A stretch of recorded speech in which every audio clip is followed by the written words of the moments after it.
said you.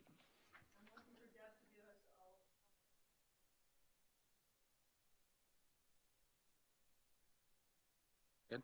Okay. Good evening and welcome to the Stearns County Board of Adjustment public hearing for April 28th, 2022. And let's begin the meeting with a Pledge of Allegiance. I pledge allegiance to the flag of the United States of America and to the republic for which it stands, one nation, under God, indivisible, with liberty and justice for all. So before we begin the hearing, I have a couple of announcements I need to make. If you're in possession of a cell phone, I ask that you put it on silent mode at this time, and please note that all testimony is being tape recorded for the record. If you're going to speak, you'll be asked to state your name and address for the public record first, and then go ahead with your inputs after you've been recognized by me. Members of the Board of Adjustment are appointed by the County Board of Commissioners with one member from each of the 5 commissioner districts, 1 member at large, and 1 member appointed from the Planning Commission. I think you pretty much said everything I needed to say, but I have to say this, unfortunately. So I'm going to give a brief overview of our proceedings this evening. I'll read the variance request and open the public hearing.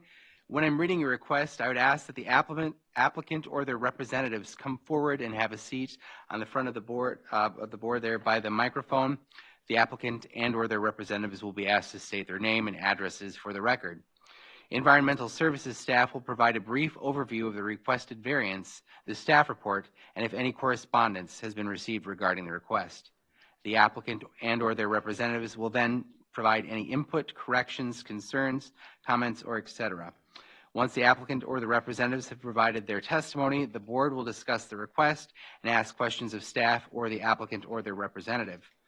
Upon completion of board questions, I will then ask if there is anyone in the audience wishing to speak to this request. And if there is, I'd ask that person to come up to the podium, state their name and address for the record, and give their testimony. When all testimony is complete, I will ask the board members for a motion to close the public hearing. And once the motion is passed to close the public hearing, there will be no further input from the audience, from the applicant, or from Environmental Services staff unless recognized by the chair or if one of the board members wants some type of clarification. The board will review and discuss the finding of facts. The findings are a series of questions that the board is required to answer based on the Minnesota statutes and the requirements of the ordinance. Based upon these answers to these questions, the board will either grant or deny the variance request, and all questions must be answered in the affirmative by the board to pass. Once the findings are complete, there will be a motion to approve or deny the variance based upon these findings. So that's kind of our instructions that we have for you. And so our first item for this evening is to approve our meeting minutes here. If I can get a motion and a second for that, or any corrections if there are any.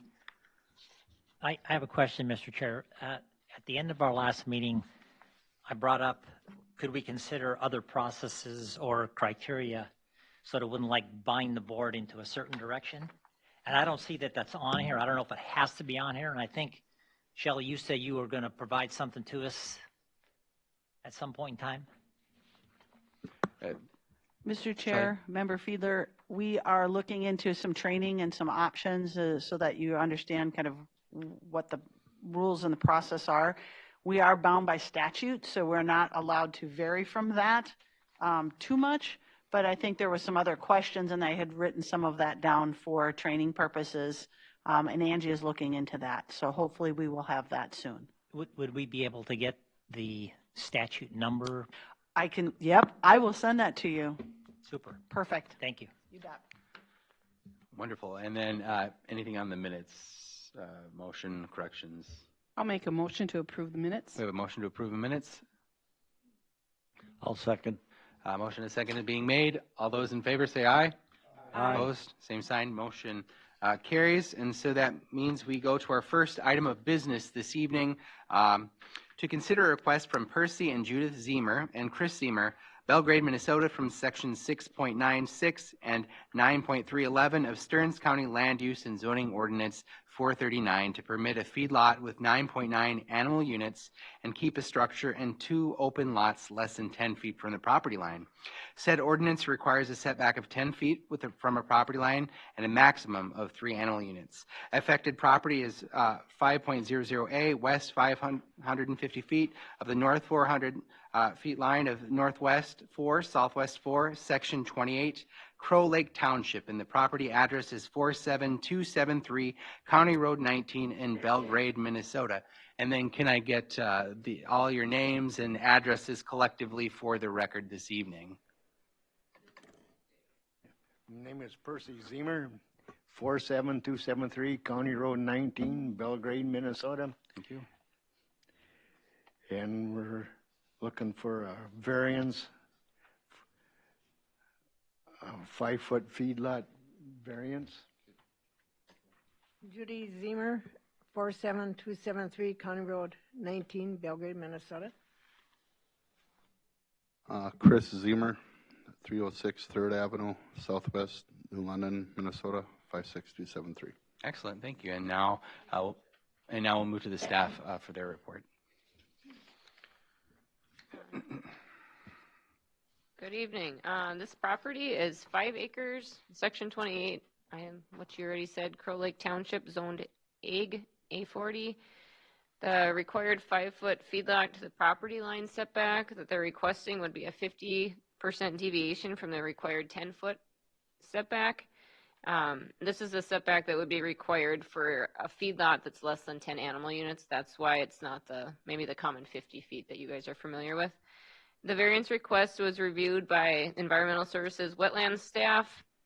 There are some type 3 wetlands that you can see to the south and to the east of the feedlot areas. Wetland staff did determine that the feedlot had no impact on the surrounding wetlands at this time, and the Stearns County Ordinance 439 does not have a setback for a type 3 wetland for feedlots under 10 animal units.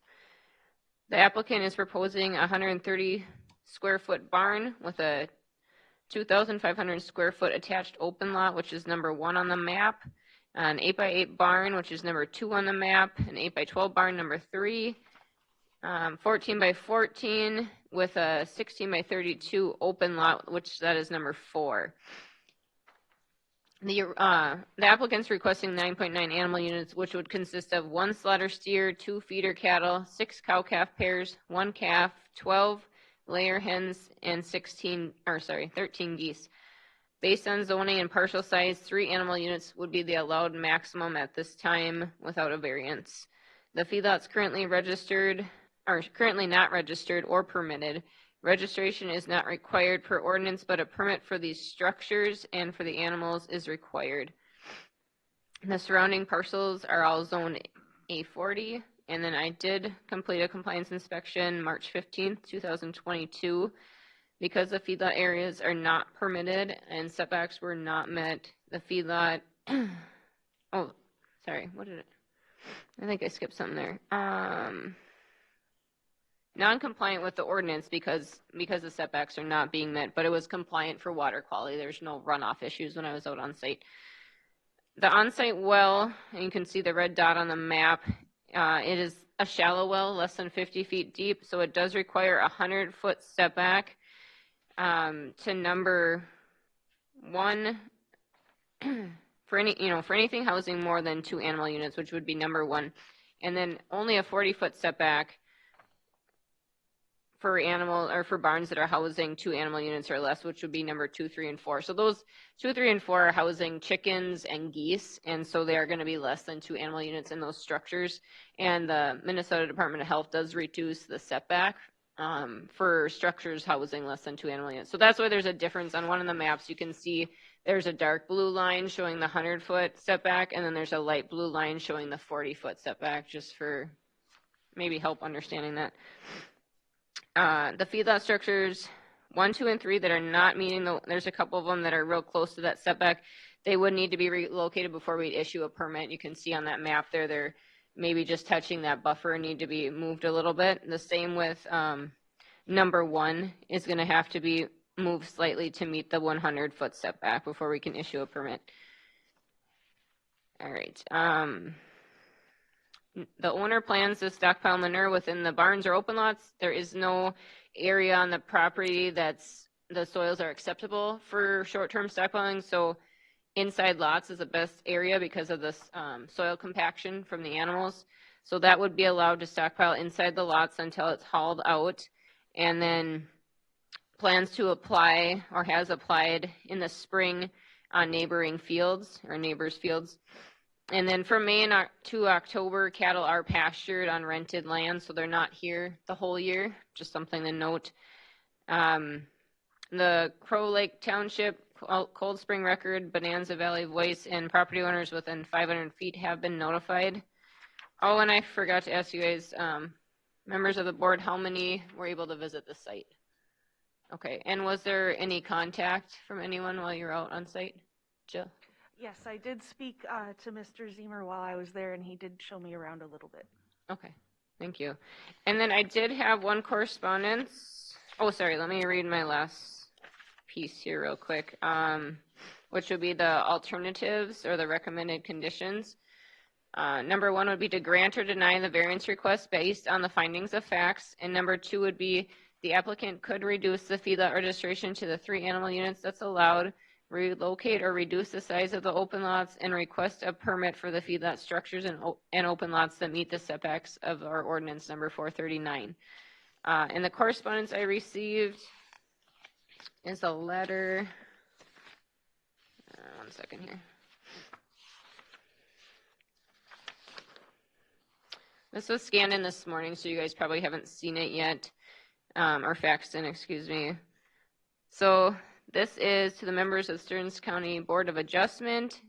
As a member of the Crow Lake Township, I acknowledge that I received a letter indicating that Percy and Judy Zemer, along with their son Chris Zemer, the operator, have requested a variance to section 6.9.6 and 9.3.11 of the Stearns County Land Use and Zoning Ordinance. It's my understanding that this variance is a request to permit a feedlot with 9.9 animal units and keep a structure and 2 open lots 5 feet from the property line. Please accept my signature below as support for the Zemers in their request for this variance that is to be allowed.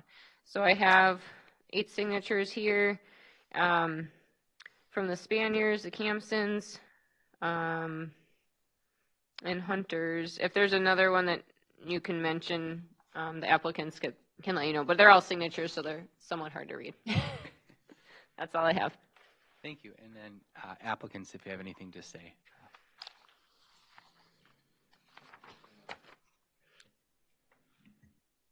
Nothing? Okay.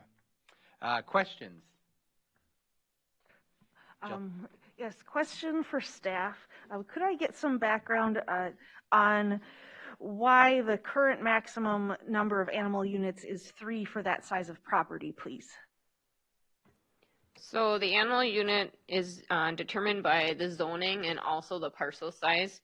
So this parcel, I have it written here somewhere, but I want to say it's 6 acres in size. And so it is, when you're under 10 acres, you are restricted to a certain number of animal units. And so this parcel is only allowed the 3 based on the acres. It is zoned ag, so it's, allowed a few, but because it's under 10, it is restricted.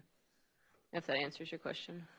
Not really. Sorry, I'm a city girl. No, you're okay. So can you give me a little more understanding on why 3 animal units is recommended for that lot size?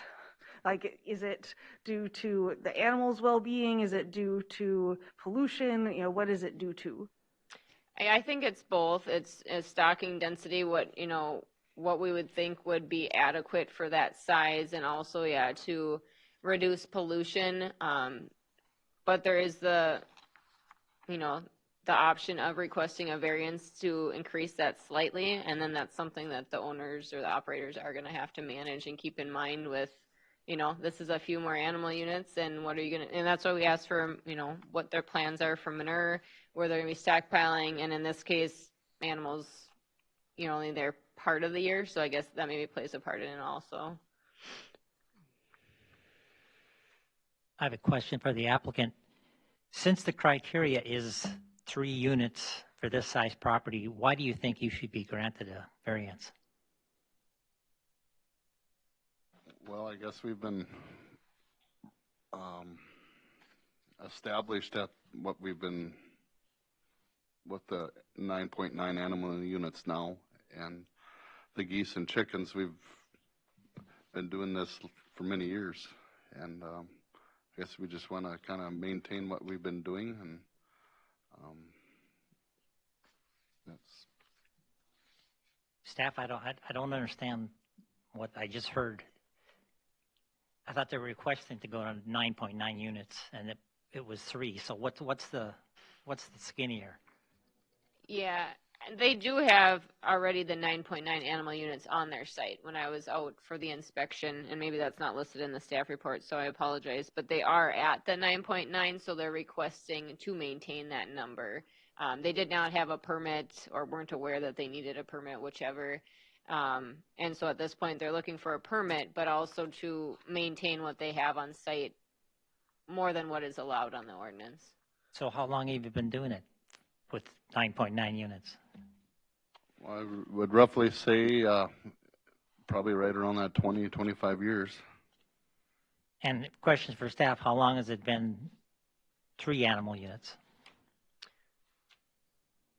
I would say since the ordinance went into effect, but Becky can maybe answer that better. Mr. Chair, Becky Schlorf, Environmental Services, Ag and Water Resources Division Supervisor. The feedlot ordinance first went into effect in Stearns County in September of 1998. I believe there was animal unit density in place at that time. I don't recall the specifics of it. And then zoning went into effect in April of 2000. And so we kind of look at the grandfathering period as 1999 to 2000. Anything after that requires a permit to meet ordinance. Members of the board, yeah, just one thing to add. So this site was not able to be grandfathered in because when we looked at those aerial photos, the feedlot was not existing at that time. So, he's saying 20 years, maybe it was 15. Anyway, it wasn't prior to the ordinance. Otherwise, it would have been grandfathered in, and there would not have been a need for this variance or a permit at this time. Mr. Chair, I think a lot of this has got to do with this probably was part of a bigger farm at one point in time, and the rest was sold off, and they have 5 acres left, and people, where did this 5 or 3 animal units come from? It comes from when we zone things R5. So we have 5 acres and 5 acres and 5 acres. And here they have 5 acres that was left from a farm out in the middle of nowhere, pretty much. And so they pretty much just kind of, well, we can farm this. In some cases, like they had been farming it before, because we've only got 5 acres left. And it was never really zoned in R5, was it? It's still zoned in A80. So I find it hard that they have to follow the R5 rules when it's in an A40 area, but they only have 5 acres left. And that's the problem I have. That's kind of how, and actually you said the 3 acres, we just increased that in the last year. It used to be 2 animal units, and we increased all of these with the last, when we redid everything 2 years ago. So. Mr. Chair, question for staff. There are a lot of these beef things where they're in a pasture that they're gone for, say, 6 months of the year. And if they're just there for that, how do they relate to how many? If the animals are there for 1 month, does that count as that, or is it an average of the months of the number of animals that are there? Because if they're only there half time, they can't be charged full-time residents. Yeah, how we look at it is the max that they would have at any one time during the year. So if they do have them even there for a few days, for housing, we still would be issuing a permit for that use. If they're not just pastured. In other words, if he has 9 animals, or say 7 animals, and then they have a calf, and then he's over the limit right away. Mm-hmm. I mean, until they go to pasture or whatever. I mean, to me, the law is a little bit because this is out in an agricultural area. Agriculture is what happens. I mean, the rules seem a little bit anti-agriculture. It is, but it's also a very small parcel size. I need to correct myself. It's 5 acres. I think I said it's 6.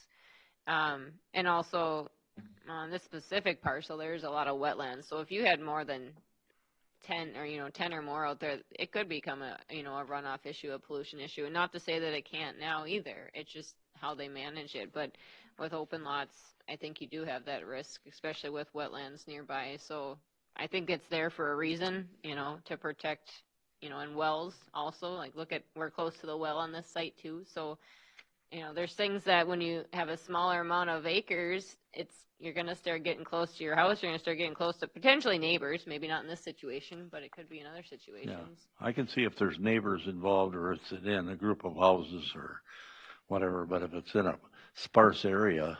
Yeah, and every situation's different. The rule doesn't fit the situation. Mr. Chair, a question for staff and the applicant. Can we go back to the well map on there, please?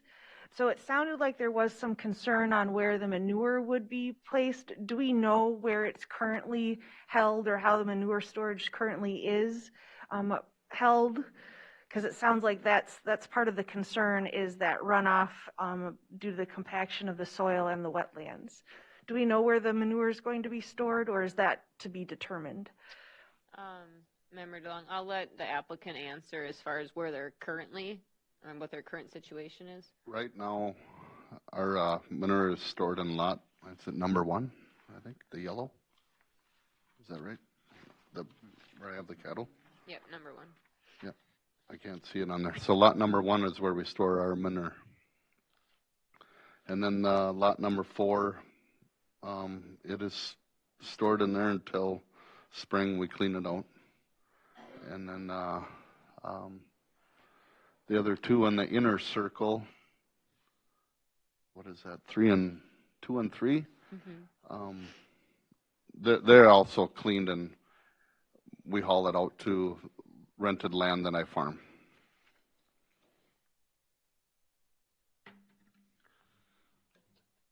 Thank you. Mr. Chair, question for staff. Isn't that well also above the storage areas in elevation? There's going to be no water that's going to travel from the storage area towards the well. I'm not. Mr. Chair, I can answer. It doesn't, the Minnesota Department of Health does not look at the elevation of the well at the surface or the surface flow. They look at the depth that the well has been drilled. And so that setback is set by the Department of Health. Okay. Thank you. Mr. Chair, I have something to follow up on Dave's thing. When I looked at the ordinance about animal units, each animal is not considered a unit. A calf and a cow are 1 unit or 8/10 of a unit, something like that. Mm-hmm. So it's just, it's not 1 for 1. I know that. Okay. Yeah. Any other questions, applicants or staff? If not, can I get a motion to close the public, or actually, is there anybody in the audience who wishes to speak to this at all? Anyone at all? Anyone at all? Have to ask it by law. It sounds stupid, but here we are. With that, if there's nobody from the audience to speak to this, can I get a motion to close the public hearing? Jill DeLong, so moved. We have a motion. Can you get a second? Dave Gamrad, I'll second. Motion is second. All those in favor? Aye. Opposed, same sign. And so since we're switching some modes of recording the minutes and things like that, what we're going to be doing after each vote is I will ask for the individual vote for all of these findings of facts here, because it will be they'll be listening to this session, and that's a lot easier for them to identify the way the votes are being taken. So, so for our first question here, Mr. Chair, sorry, Jill DeLong, just a question, because it's an after-the-fact variance, but it mentions 2 items, both the animal units and the open lots that are less than 10 feet from the property line. Are we doing 2 after the facts or just 1? it's on here as one. I think it can be done as one. Does it need to be two? Personally, I feel it's fine as one, but I mean, what is the wish of the board? For myself, the open lots on the property line, I'm more okay with. The ones on the animal units, I feel like there's going to be some decent discussion around that. So my opinion it might be good to have two. Others? My opinion would be to do them separate. I mean, they're completely two different issues. The number of animals and the setbacks. Anybody else? Any preference? I would do one. But Let's get a vote here. One. So 1, 2, 3. What's here? Two for me. Two. So I'll go with one. Let's try this as a one question. Yeah, we'll see where this goes. So is the proposed use allowed in the zoning district in which the subject property is located?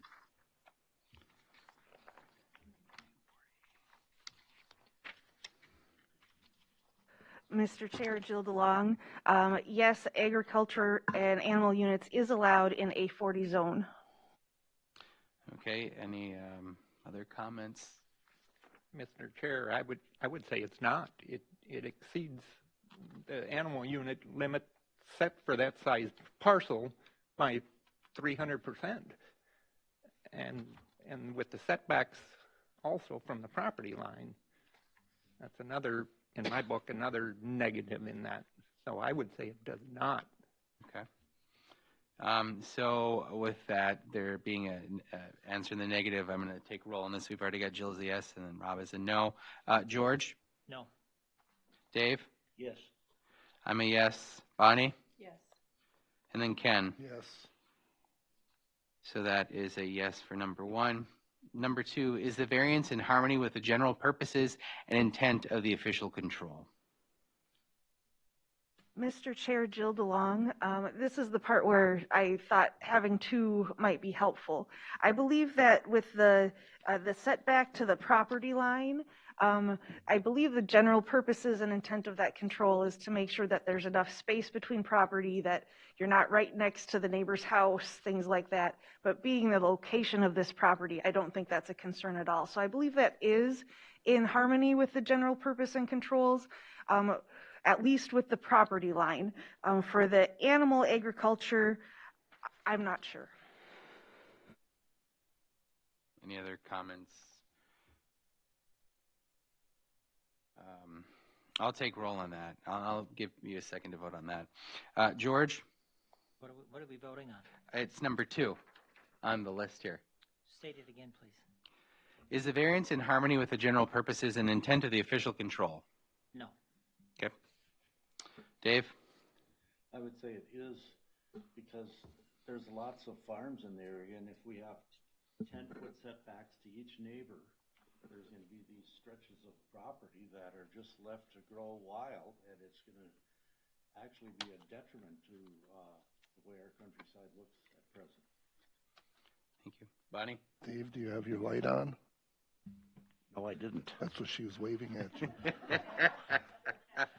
I will repeat that. I said, I don't think this part in this place, this farm is out next to some wetlands, or if it was next to a neighbor in the country, if we all have to have a 10-foot fence away from our property lines, there's going to be 20 feet between each neighbor that is not maintained or done anything with. So that it'll grow up in trees or whatever, and it's going to actually hurt the way our countryside looks. And I think that the ordinances does not pertain to agriculture in the broad sense. And this was a farm at one time. It's just because the land was split off.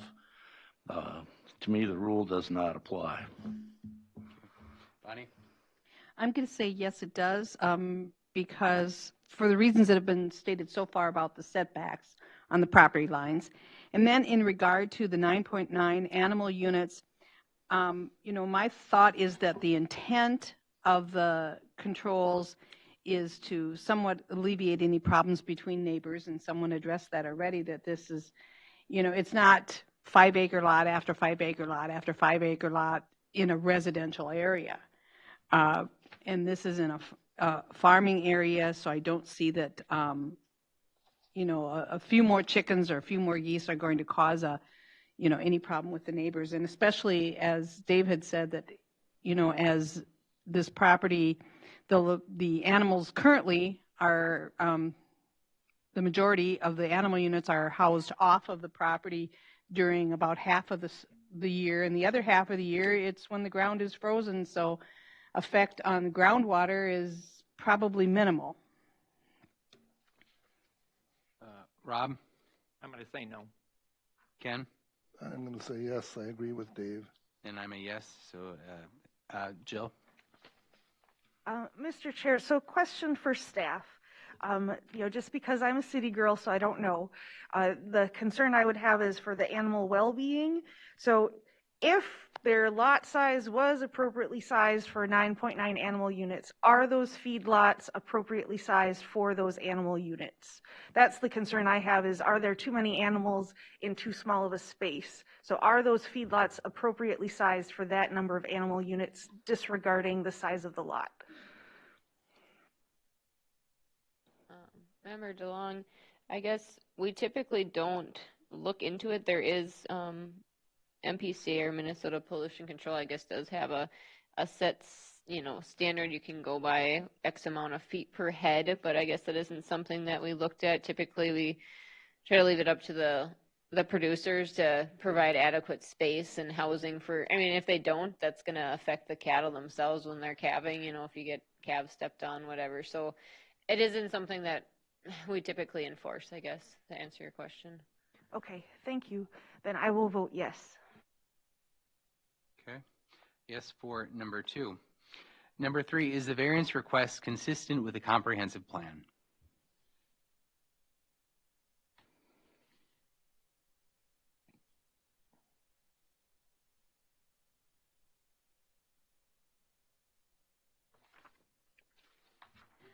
I would say under Bonnie Mossman, I would say under agricultural use policy number 2, it emphasizes the importance of animal agriculture to the county economy by creating it as a priority land use in this area.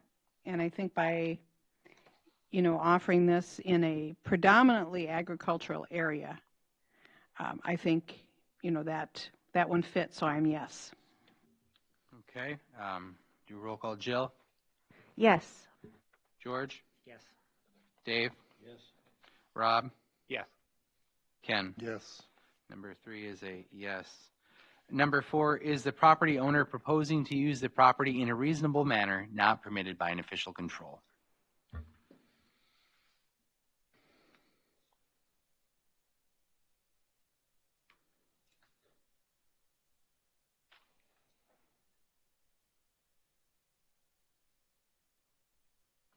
Mr. Chairman, I would say it is reasonable to have a farmstead in a country, and most farmsteads are not more than 5 or 7 acres anyway. Mine is only 7 acres, but it's in the middle of other farmland. But if you take, it's reasonable to want to utilize the facilities and have your cattle close to home in the wintertime, and they're gone in the pasture in the summertime anyway. So that's a reasonable use. All right. I'll take roll. Jill? Yes. George? No. Dave is a yes. Bonnie? Yes. Rob? Yes. Ken? Yes. And I'm a yes. A yes for number 4. Number 5, is the plight of the landowner due to circumstances unique to the property not created by the landowner?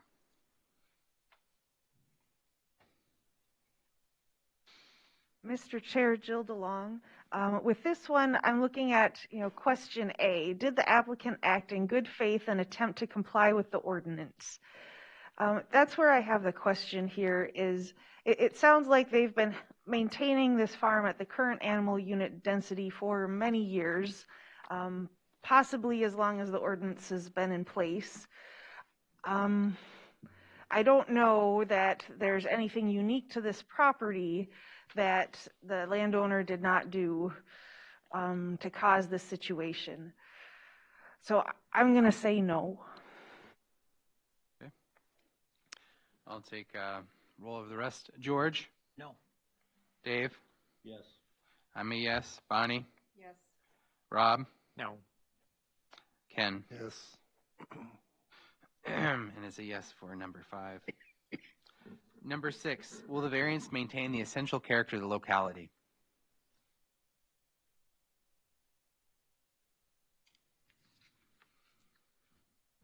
Mr. Chair, as this is an agricultural area, this is an agricultural farm that's been there for multiple decades, maintaining how it currently exists will not change the character of the locality. So this will be a yes.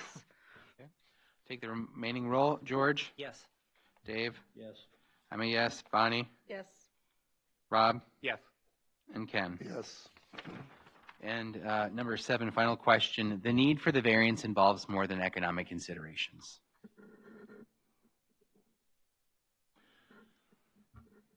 Mr. Chair, I don't believe economics were part of this discussion. Any other comments? Okay, taking the roll, Jill? Yes.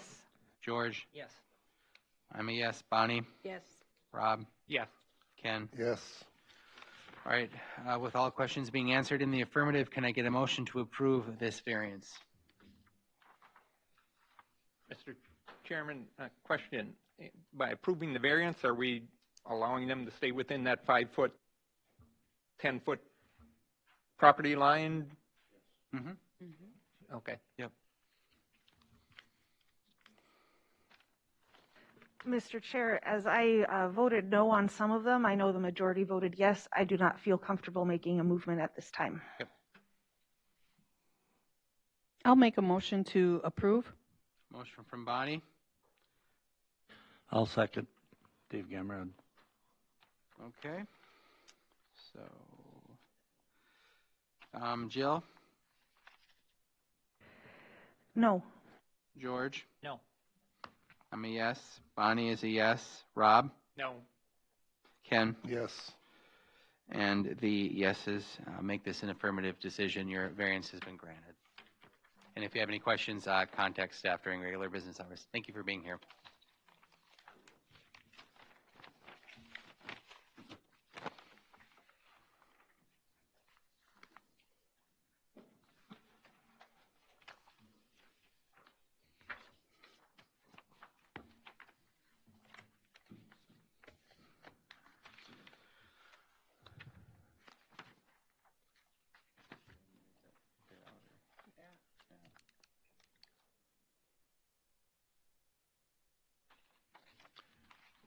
All right, item number 2 on our agenda here, and I hope I don't slaughter your last name, but there's a 99.9% chance I'm going to. Is it Feike? Feike, oh, I was so close. Oh, look at that. It could have been either or. All right, to consider your request from Winstead, Minnesota, from Section 10.211A of Stearns County Land Use and Zoning Ordinance 439 to construct a replacement dwelling less than 100 feet to the ordinary high water level of a lake classified as recreational development. Said ordinance requires new dwellings to be constructed 10 feet from the ordinary high water level of a lake classified recreational development. Affected property, lot 009, block 002 of Hermanville Plat, Section 31, Holding Township, and the property address affected is 38115 Treehouse Lane in Avon, Minnesota. And then if I can get your names and addresses for the record, please. Kathy Feeke, and our address, mailing address, P.O. Box 309, Winstead, Minnesota. I'm Steve Feeke with the same address, 309 Winstead, or P.O. Box 309, Winstead, Minnesota 55395. And I'm Anthony Feeke. My mailing address is 1159 South Gull Lake Road, Southwest 10 Strike, Minnesota. Awesome. Thank you very much. And then staff will go to you for your report. Thank you, Mr. Chair. Let's start with the board. I'd like to ask if anybody's had a chance to visit the site and Was there any correspondence with the applicants at that time? Okay, thank you. We did not receive any correspondence at the county regarding the application, so I will move on to the background of the application.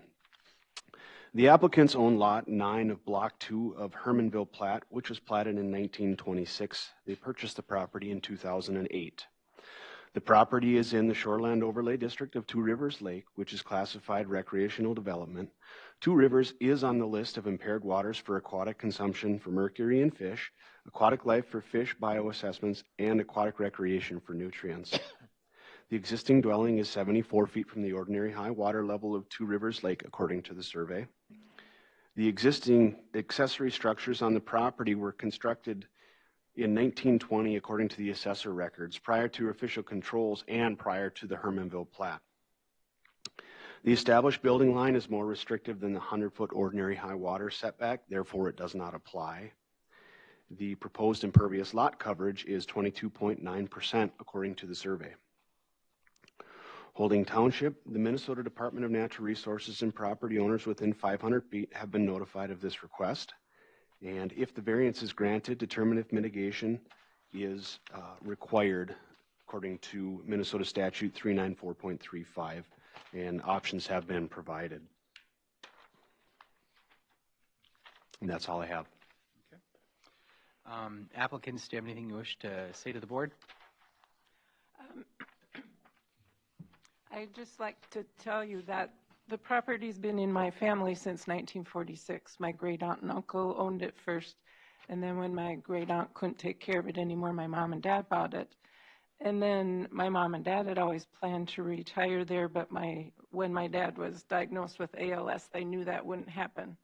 So now we have a long history. I have a long history of loving that lake. So we're very conscious of taking care of the water and the lake. And we just want to continue to enjoy it now that we're planning to build a home there, to retire there. That's what we hope to do. Thank you. Questions, comments from board members to staff or the applicants? I have a question for staff. So the proposed setback, how does it conflict or not with property owners on each side?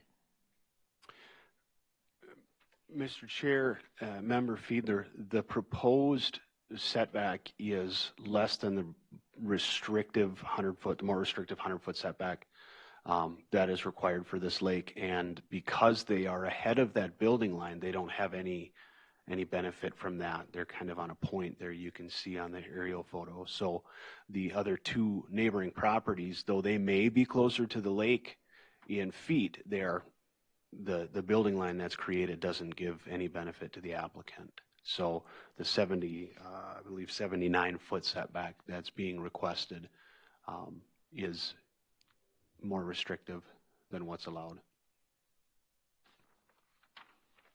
Any other questions, comments? I have a question for staff. The proposed new house is farther off the lake, though. Correct. And I have one question for the applicant. Is the porch that is on the lake side of the house, does that have a foundation, or is that just on poles? Or It does not have a foundation. It is just on like a deck set up, on poles. Okay, thank you. Pier posts, my builder says. All right, thank you. And Mr. Chair, I kind of have a comment. If you look at the 79 feet that they measure from the porch to the ordinary high water mark, that's at the closest point. The ordinary high water mark juts out quite quickly out that, by the time you go, what would you say, staff, 30, 40 feet over, you're up to 80, 90, and some of it must be over 100 feet, almost on the, what would it be, the south side of the lot? Because according to my picture here where it shows the ordinary high water mark as far as how far it juts out there.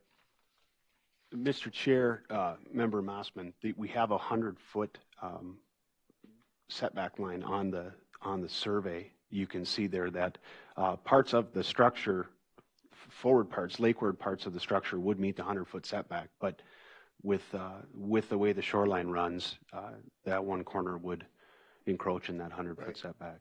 So it's not entirely within that. It's just a little corner of it. Right. I'm just bringing it to the point that there's just a little point of it, and the rest of it is quite a distance away. And it's quite a number of feet above the lake level also. According to this, it's about 20 feet. And I just have a question. It probably makes no difference because it would only matter a couple feet difference. But where the arrows are showing from the corner of that porch to the ordinary high water, that's on the neighboring property. Do you measure it to the closest point or the closest point on their property? Mr. Chair, Member Mossman, we measure to the closest point regardless of whose property it's on because it's an irregular, the shoreline is an irregular shape, so we have to measure to the closest point regardless. Mr. Chair, Jill DeLong, question for the applicant. In the new building that you're proposing, which way will the water flow off of the roof? It will flow off the front and the lake side and the front side, but the existing building does not have gutters on, but our new building will have gutters to lead that water away from going down that hill. Okay, in the Soil and Water Conservation District map, they do indicate directing your runoff away from the lake. Is that part of your plan for the construction, or have you planned out where the runoff from the gutters will go? That those red marks are, that existing plan, in our opinion, will not work because where they want us to build that swale or ditch, that's where our internet line goes right through there, our cable. So we're not going to be able to do that, and also that encroaches on our neighbor's property, which right there they have a shed, a storage shed, and that would make that area their property too wet for them to use. And they also park their vehicles on that spot when they come to their cabin. So that isn't going to, because of those reasons, we feel that won't work. So do you know where you will be routing the drainage to?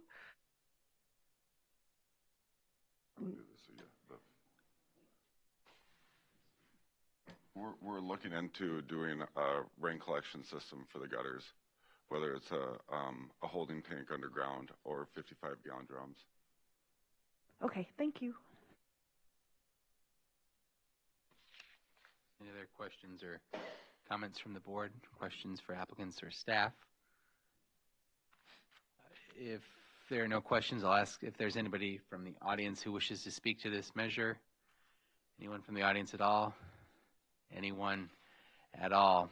If not, then can I get a motion to close the public hearing? Jill DeLong, so moved. We have a motion. George Fiedler, second. Motion is second. All those in favor? Aye. Opposed, same sign. Motion carries. And to our first question on the findings of fact, the proposed use is allowed in the zoning districts in which the subject property is located.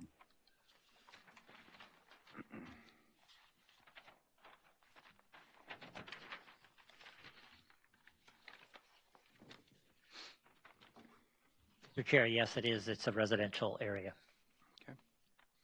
Okay. Roll call, yep. For the rest of the board, Jill? Yes. Dave? Yes. I'm a yes. Bonnie? Yes. Rob? Yes. Ken? Yes. It's a yes for number. Oh, yeah. Yep. When you're voting, just remember your green light. Yes. There you go. Good job. The variance will be in harmony with the general purposes and intent of the official controls for number 2.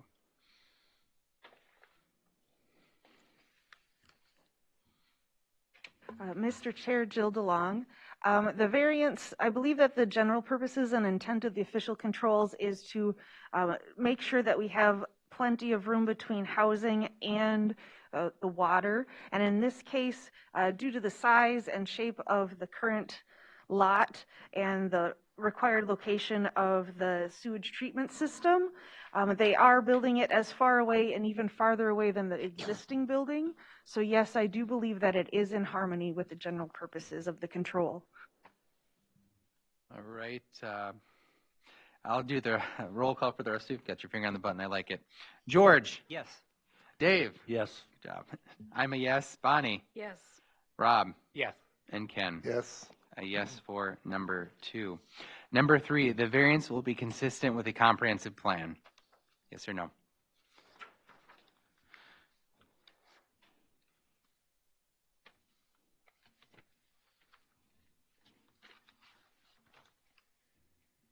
I believe the comprehensive plan's goals are to protect the environment.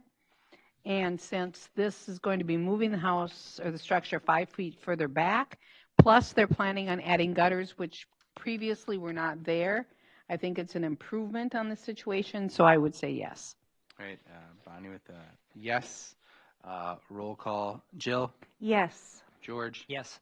Dave. Yes. I'm a yes. Rob. Yes.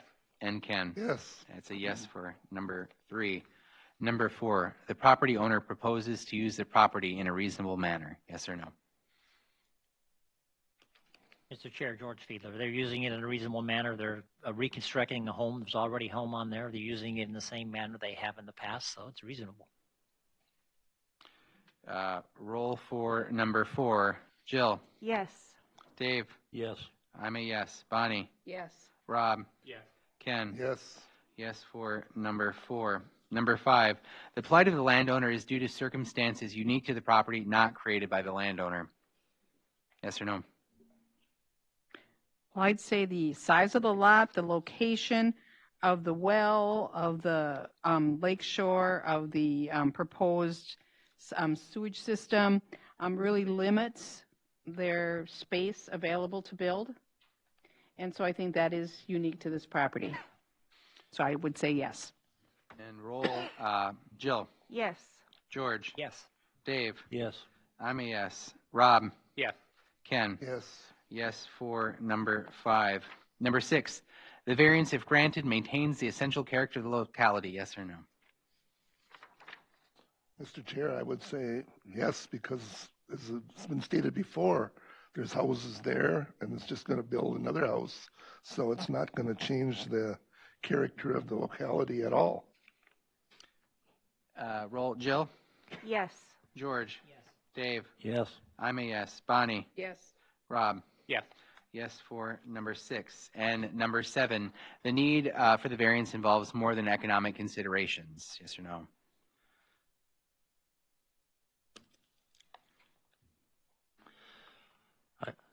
Dave Gamrod, I believe that economics were part of the discussion. All right. Roll for number 7. Jill. Yes. George. Yes. I'm a yes. Bonnie. Yes. Rob. Yes. Ken. Yes for number 7. So all answers being in the affirmative, I would be looking for a motion to approve the variance request. Mr. Chair, Jill DeLong, I move that we approve a variance of Section 10.2.11a to construct a replacement dwelling 79 feet from the ordinary high water level of a lake classified recreational development. All right. And can I get a second? I will second that. All right. Second from George, and I'll do the roll call for the remaining folks here. Dave? Yeah, did you want conditions for that? That's what I was Yeah, bringing up. if you want to add that. Are you having any types of conditions for any mitigation or? I did not think to add any due to they are below the 25%. They are moving further away. They already sound like they have plans for gutters and no-mows on that very steep hill. It sounds like they're thinking well about this lot, so I did not want to put any conditions. All right, thank you. I just wanted to make sure we put it in the record that we discussed it. All right. Dave? Yes. I'm a yes. Bonnie? Yes. Rob? Yes. Ken? Yes. Motion carries. Your variance is approved. Thank you. And if you have any questions, talk to staff during regular business hours. Thank you.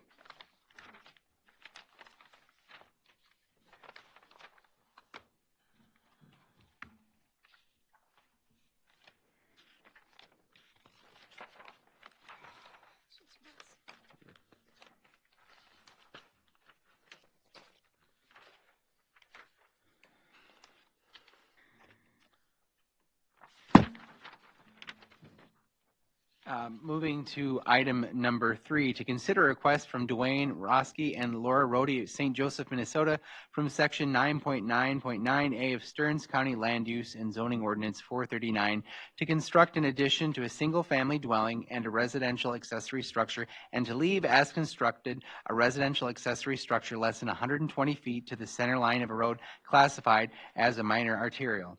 Said ordinance requires a structural setback of 120 feet to a road classified as a minor arterial. Affected property, Lot 2, Block 1 of County Pine Addition, Section 34, St. Wendell Township, and the property address is 32584 County Road 2, St. Joseph, Minnesota.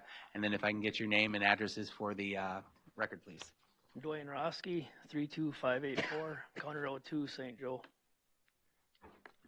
Laura Roski, 32584 County Road 2, St. Joseph, Minnesota, 563. Thank you. And then staff for your report, please. Thank you, Mr. Chair. I want to start out by asking if any of the board members have had a chance to visit the site. Okay, seeing that you all have, did anybody speak with the applicants at that time? Yes, I spoke, Jill DeLong, I spoke with Mr. Roski, and he did give me some good history around the property regarding the wood floors of his shed. He asserted that there was a member, he did not know the name, who worked for the county at the time, who said that wood floor accessory buildings were allowed.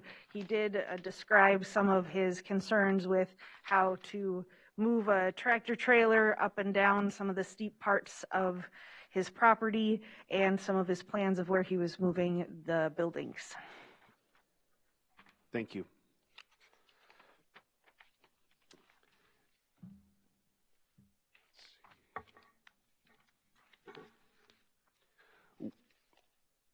Mr. Chair, we did get one piece of correspondence from the Highway Department, and we did include that with the board packets. If you would like, I can read it if you want, or?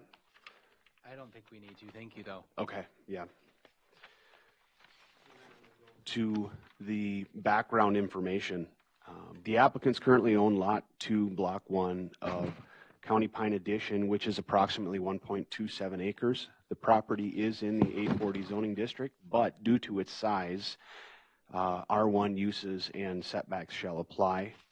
The property is not in a shoreland overlay district. There are no permits on file for any of the existing accessory structures. The applicants did move the 8x16, 128 square foot accessory structure from 8 feet off the property line to 11 feet off the property line upon request from us at the department when they applied for this variance.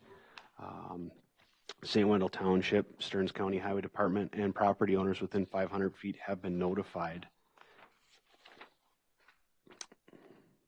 Some alternatives and recommendations for the application for the board would be to grant or deny the variance based on the findings of facts. An alternative to the request would be to construct the proposed accessory structures and move the existing accessory structures in a location that meets the 120-foot setback to the center line of County Road 2. And then, if denied, consider an after-the-fact variance to leave as constructed the 8x16 accessory structure that is 91.5 feet from the center line of County Road 2, and an unpermitted 16x20, 320 square foot accessory structure that is 102 feet from the center line of County Road 2. And we have findings of fact for both of those scenarios, I believe. So that is all that I have. All right, applicants, do you have anything want to say to the board? Yeah, when we bought the place, I wanted to build right away, but I couldn't afford to build a bigger shop. So then I build little sheds on the side, and they'll have wood floors. And I called the county. I don't know who I talked to that time, but his exact words were, if it has a wood floor, you can put it wherever you want. And nobody said nothing about permits or anything. Otherwise, I would have concrete floors underneath these buildings now if I would have been directed properly. I don't know the person's name. I like to do everything the way it's supposed to be done. And I believe I did until I wanted to go and actually, now that I'm old enough to afford to put up a shop and put a addition on the house for my family so we get a family get-togethers because our house is that small. Now I find this out, and so, and the hillside on the house is a problem all the time. It's a beautiful layout, but for getting my I tried getting the truck and the camper down the hill, and it would smash my box sides. So I need to have the shop up on the class 5 level, and that is 11 feet further back. The shop would be 11 feet further back than the front of my house. And the 8x16 utility shed that we actually just put up for my wife, I'm further back than the neighbor's building, and I wanted it right there because of the fact of that if she's getting older and if she's going to move, you never know who your neighbor's going to be, and I don't really want to look at somebody's junk possibly piled up there. And I build everything to make it look nice. We've gotten compliments from people actually stopped in to tell us we have a nice looking place, which is a little different, but I took it as a compliment. I'm willing to permit those buildings and pay for it now that I know this now. And the hill is just a big problem. And I know it's my problem. I bought the place, and I don't want to have a tractor semi there, just a tractor semi, not a full actual tractor trailer. In the plan someday, I would like to maybe buy myself a tractor and use it. So you're not getting a tractor up that hill in the wintertime, much less in the summertime. So that is the reasons why the shop I would like to have up there. So, and then addition on the back of the house, it says 18 by 18, and now that I'm thinking about it and you're running numbers on what it costs to do these things, the shop and the addition, I think, will be downsized a little bit. So if that's not an issue. Mr. Chair, question for staff, just to clarify. So is the variance that we're considering, is it just due to the distance from the road center line, or is it also the accessory structures that exist? Or is it just the distance from the road center line for those accessory structures too, or is it more along the lines of the size or not being permitted? Mr. Chair, Member DeLong, the variance request is, all of the requests in this application are strictly for the setback from the center line of County Road 2. Whether it's an existing structure or a proposed structure, they all are being requested for that 120-foot setback. Thank you. And then a question just to make sure. So the proposed accessory structure that they want to build, will it be any closer to County Road, the center line of County Road 2, than the existing home? No. Okay, thank you. Mr. Chair, I have a question for the petitioners.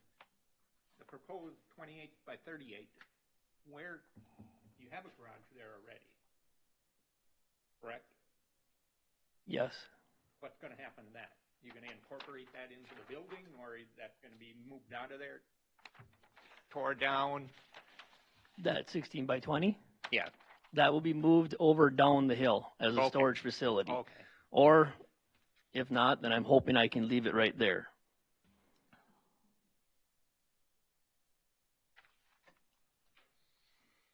Other questions? Applicants? Just a comment for the applicant. This is an awesome drawing. I know. Mm-hmm. Impressed. Told that by many people, but I wanted to make sure it was where it needed to be. You got it all. I like it. It's good stuff. Yeah, any other questions, comments? If not, anybody in the audience wishing to speak to this variance item? Anyone at all? Anyone at all?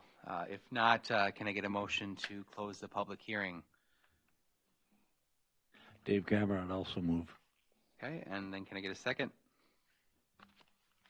Jill DeLong, I'll second. A motion and a second. All those in favor? Aye. Same side. Motion carries. And so with this, we have several unique opportunities to address this. There's 1, 2, 3, 4, 5, and then if the accessory structure gets denied, then 6 options. So first option being we could go with a variance to about constructing the addition to the family dwelling. Number 2, that would go along as another option with that if you want to find them separately, to construct the detached residential accessory structure, which is near that road there. Number 3 here, that's the addition to the single family dwelling, and then that detached residential structure. And then the number 4 is to leave as constructed that accessory structure. And then this one is kind of, I think, everything all in one for the next option, correct? Okay, so what are... I would like to see us do one of those last ones where we just do everything together. I'm fine with that. Yeah. I agree. I think just one would be okay. Yep. Very good. Number 1 then, the proposed use in the zoning districts in which the subject property is located. Mr. Chair, Jill DeLong. It is zoned A40, but R1 due to the size and setbacks. Yes, it is allowed to have a home and accessory structures in an R1 and A40 zoning district. All right. The rest of the roll. George? Yes. Dave? Yes. I'm a yes. Bonnie? Yes. Rob? Yes. Ken? Yes. Yes for number 1. Number 2, the variance will be in harmony with the general purposes and intent of the official controls. Yes or no? Well, I believe the official controls are, in regard to the setback from the road, are to allow for future expansion, future development of the road. And as the letter from the county road authority stated, that all of these changes will be behind the distance of where the house currently is, and so would not affect any future road construction or development. So I'm a yes. Okay. Roll for Jill? Yes. George? Yes. Dave? Yes. I'm a yes. Bonnie's a yes. Rob? Yes. And Ken? Yes. Yes for number 2. Number 3, the variance will be consistent with the comprehensive plan. Yes or no? Mr. Chair, Jill DeLong, I believe under living goals, number 3, support housing options that give people in all life stages and of all economic means viable choices for safe, stable, and affordable homes. Yes, it is consistent with the comprehensive plan. Right. Yes from Jill. George? Yes. Dave? Yes. I'm a yes. Bonnie? Yes. Rob? Yes. Ken? Yes for number 3. Number 4, the property owner proposes to use the property in a reasonable manner. Yes or no? I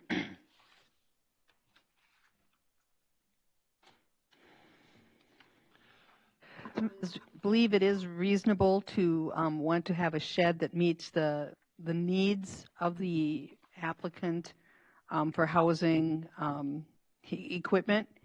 And I think the plan was well thought out and made best use of the property. So I would say yes. Jill? Yes. George? Yes. Dave? Yes. I'm a yes. Rob? Yes. Ken? Yes. Yes for number 4. Number 5, the plight of the landowner is due to circumstances unique to the property not created by the landowner. Mr. Chair, I'm going to say yes due to the steepness of that entire lot there along the county road. Okay. Jill? Yes. George? Yes. Dave? Yes. I'm a yes. Bonnie? Yes. And Ken? Yes. Yes for number 5. Number 6, the variance, if granted, maintains the essential character of the locality. Yes or no? Mr. Chair, Jill DeLong, the current character of the locality has a home and multiple accessory buildings that will be the same state after this variance if granted. So it does, yes, maintain the essential character of the locality. Okay. George? Yes. Dave? Yes. I'm a yes. Bonnie? Yes. Rob? Yes. Ken? Yes. Yes for number 6. And number 7, the need for the variance involves more than economic considerations.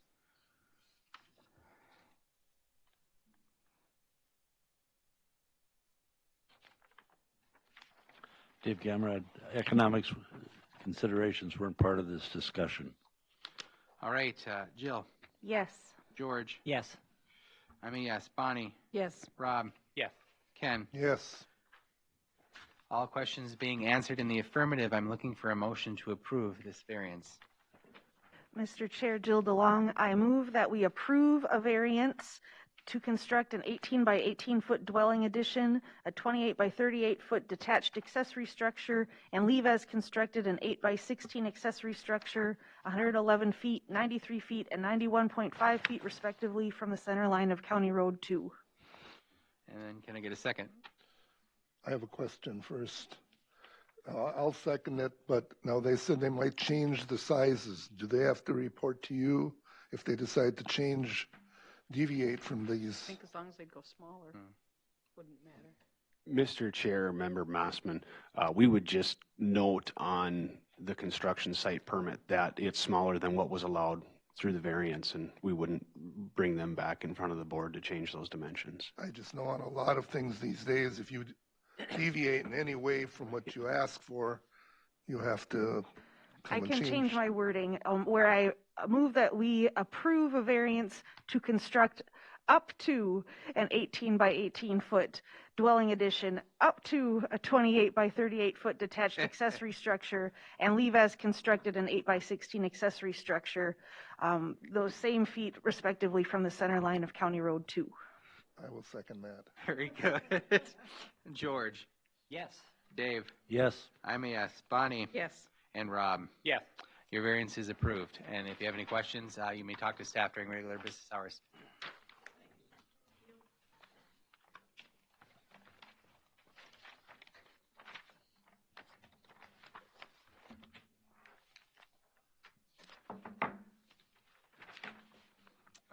Number 4, to consider a request from Eugene and Cheryl Enneking, Melrose, Minnesota, from sections 6.2.1p of Stearns County Subsurface Sewage Treatment Systems Ordinance number 422 and 10.2.17b of Stearns County Land Use and Zoning Ordinance 439 to construct an attached garage less than 10 feet from an existing sewage or holding tank and less than 20 feet to an existing soil treatment area or absorption area, and to exceed 25% impervious lot coverage. Said ordinance requires attached garages to be placed at least 10 feet to an existing sewage or holding tank and 20 feet to a soil treatment or absorption area, and impervious lot coverage not to exceed 25%. Affected property E2 of Lot 39, all of Lot 40, and vacated road of Paradise Beach Valley Plot, Section 31 of Millwood Township, and the property address is 30998 Birch Valley Road, Melrose, Minnesota. And if we can get your name and address for the record, please. Gene Enneking, 30998 Birch Valley Road, Melrose, Minnesota, 56352. Thank you. And staff to your report. Thank you, Mr. Chair. Have any of the board members had a chance to visit the site? All right, thank you. At this point, prior to the meeting, we had not received any correspondence regarding the application. We did work with the engineer for the stormwater plan, so you'll see in your packets that there was an incomplete letter, but that has since been completed and approved by the department. So we do have a complete and approved stormwater plan that would accompany this application. So that is the only thing that's changed since the applicant has submitted the application. So I will go to the background. The applicant currently owns the east half of Lot 39 and all of Lot 40 and vacated road of Paradise Beach Plat that is approximately 16,339 square feet according to the survey. The property is in the Shoreland Overlay District of Big Birch Lake, which is on the list of impaired waters for aquatic consumption. The property is zoned R1. The applicant purchased the property in 2010. The applicants received a construction site permit to build the existing dwelling in 2011 with a proposed impervious lot coverage of 24.5%. The current impervious lot coverage is 25.8% according to the stormwater plan submitted by the applicant. The proposed impervious lot coverage is 29.4%. The subsurface sewage treatment system that serves the dwelling was installed in 2011 and certified compliant in 2021. And we spoke to the proposed stormwater plan that was submitted and now deemed sufficient. Millwood Township, the Minnesota Department of Natural Resources, the Sauk River Watershed District, the Big Birch Lake Association, and property owners within 500 feet have been notified of this request. If the variance is granted, determine if mitigation as stated in Minnesota statute 394.35 is required. The mitigation suggested by Stearns County Environmental Services Department would be to implement the stormwater plan or reduce the impervious lot coverage to less than that 25%. And that is all that I have. All right, applicant, anything you wish to tell the board? Yes, when we did purchase the property back in 2011, as Brian indicated, first thing we did was work with Dave Nett in determining where we were going to locate the house on the property and et cetera. And two of the questions we pretty much had was, how should this lay in here? And how do we, what's the county looking for in terms of where the building site would be? First thing he says is we want to try and keep the lake as natural looking as possible. So when we think about that, at the time, and I don't know if that's still the rule of thumb, but it was basically corner post of house to corner post of the other house. But that would have brought us a lot closer to the lake.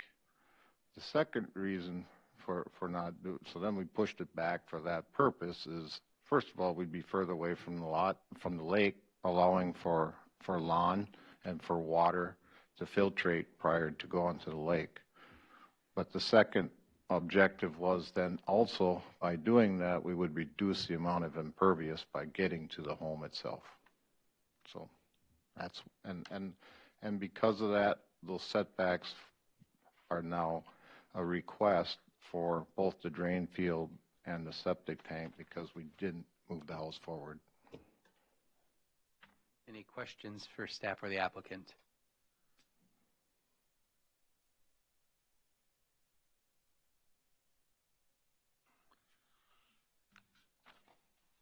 I just have a question and understanding a couple of the drawings. And in one of the drawings, it shows where on the lake side there are some retaining walls drawn in toward the lake. And then on a different drawing, it says fill area. Can you explain that to me? It said a 13 by 14 fill area. And maybe that's something from a past request.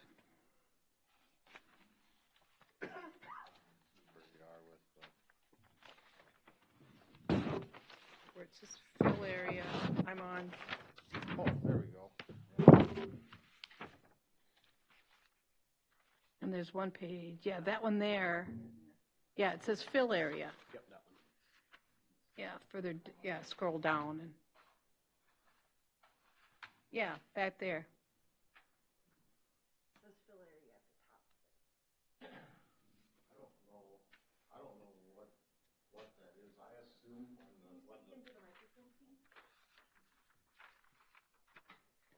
I'm assuming when the home was built that the lot sloped to the neighbors.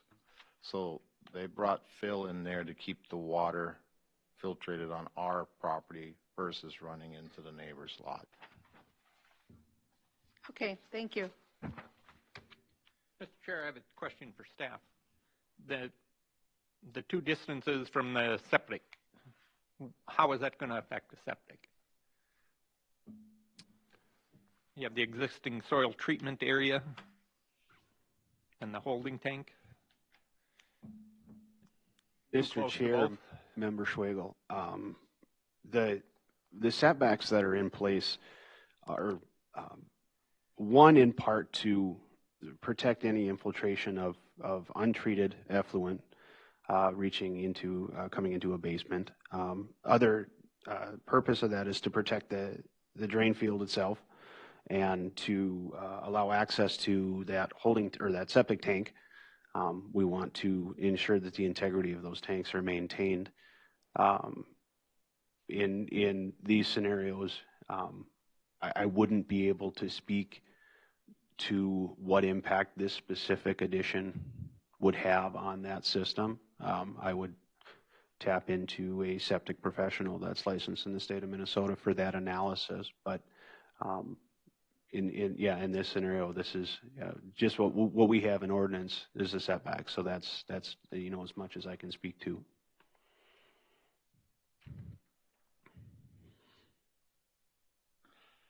Dave Camerad, I'd have a question for staff. Looking back here, it says in 2011 there was supposed to be a 24.5% impervious, and the current impervious is 25.8. Was there something added in between the building and now to make it more impervious?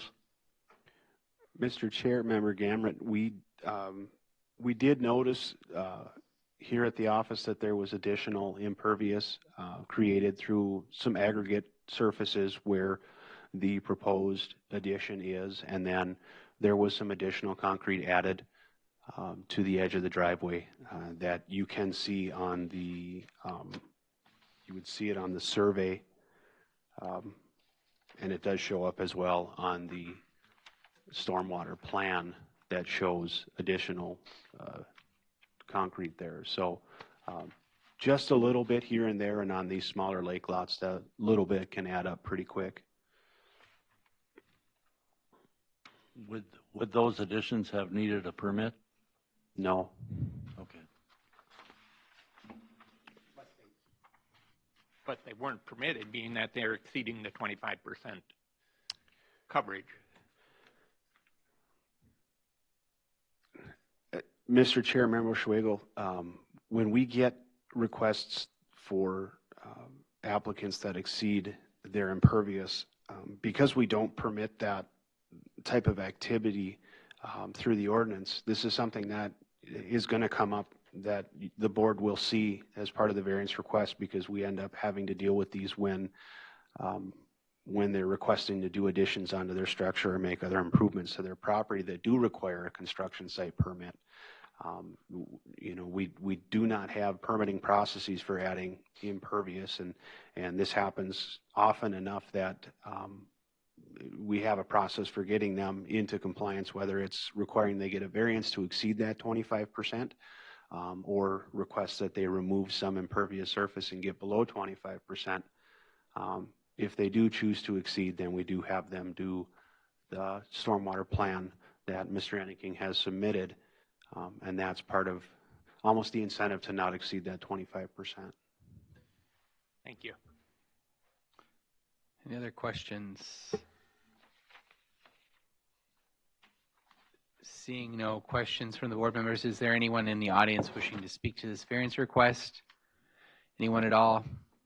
Anyone at all? If not, seeing none, can I get a motion to approve the public hearing? Close the public hearing, rather. Jill DeLong, so moved. Second. Dave Camerad, I'll second. Motion to second before the board. All those in favor? Aye. Opposed, same sign. Motion carries. And to the questions on our findings of fact here. The proposed use is allowed in the zoning districts in which the subject property is located. Yes or no?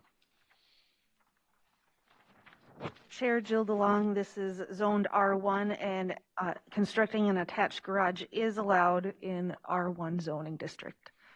Okay. George? Yes. Dave? Yes. I'm a yes. Bonnie? Yes. Rob? Yes. Ken? Yes. Yes for number one. Number two, the variance will be in harmony with the general purposes and intent of the official controls. Yes or no?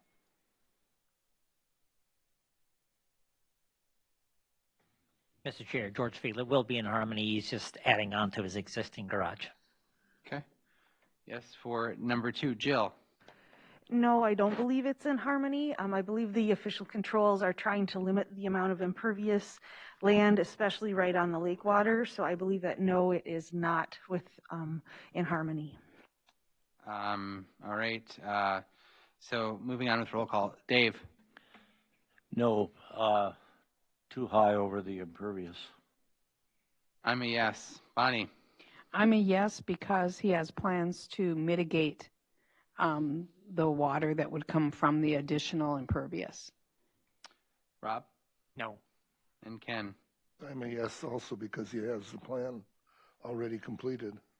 Yes for number 2.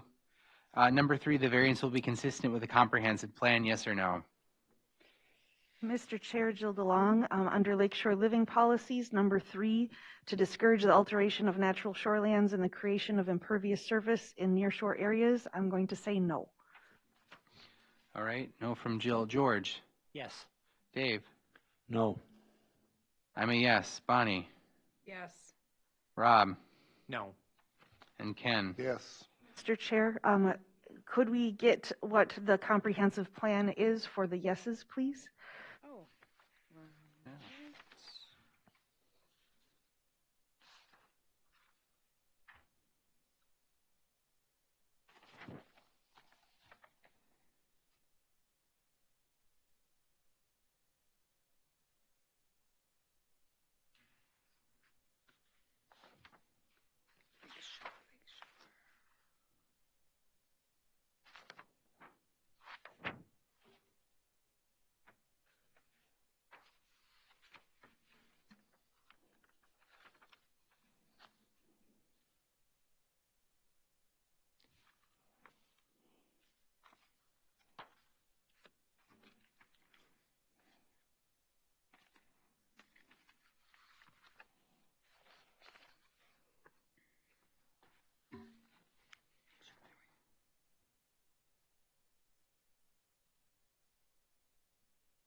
I had to go and be difficult.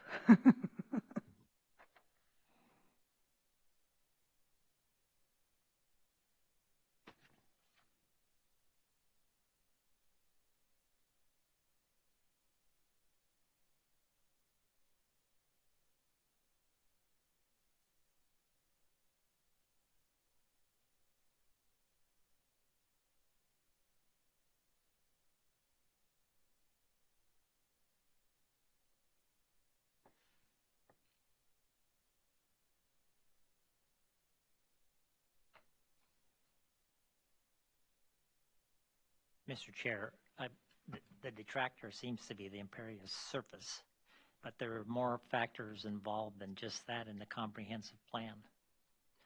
So I think when I say a yes, is it following the comprehensive plan? It's following for that zoning. One factor is maybe not met, but I think more factors are met than not met. So that's kind of my rationale for saying yes. All right, and I think we could, this is Bonnie Mossman, I think we could go with Lakeshore Living. Number 5, it says to encourage implementation of innovative stormwater management practices into shoreline projects, such as rain gardens, permeable surfaces, vegetative buffers. He does have a plan. Mr. Chairman, could I have a question for staff? If by going to 29% here, are we going to open ourselves up for other people that just want 29%? Is that going to set a precedence? Mr. Chair, Member Gamrot, technically there's never precedence unless you're doing the same thing in the same time at the same place, all of those things and those factors. Any party can ask for anything they want at any time. Do you feel are you more likely to grant things because you've done it before? That's up to you guys to decide. The intent, and it's not precedent setting, is that you take every individual case as they come before you and make a decision based on the facts that have been presented to you, whether it is unique, whether it has the mitigation, or all of the factors that you're considering. So it is not precedent setting. However, there are times when applicants will consider it precedent setting, and they may ask more often if you say yes to some things.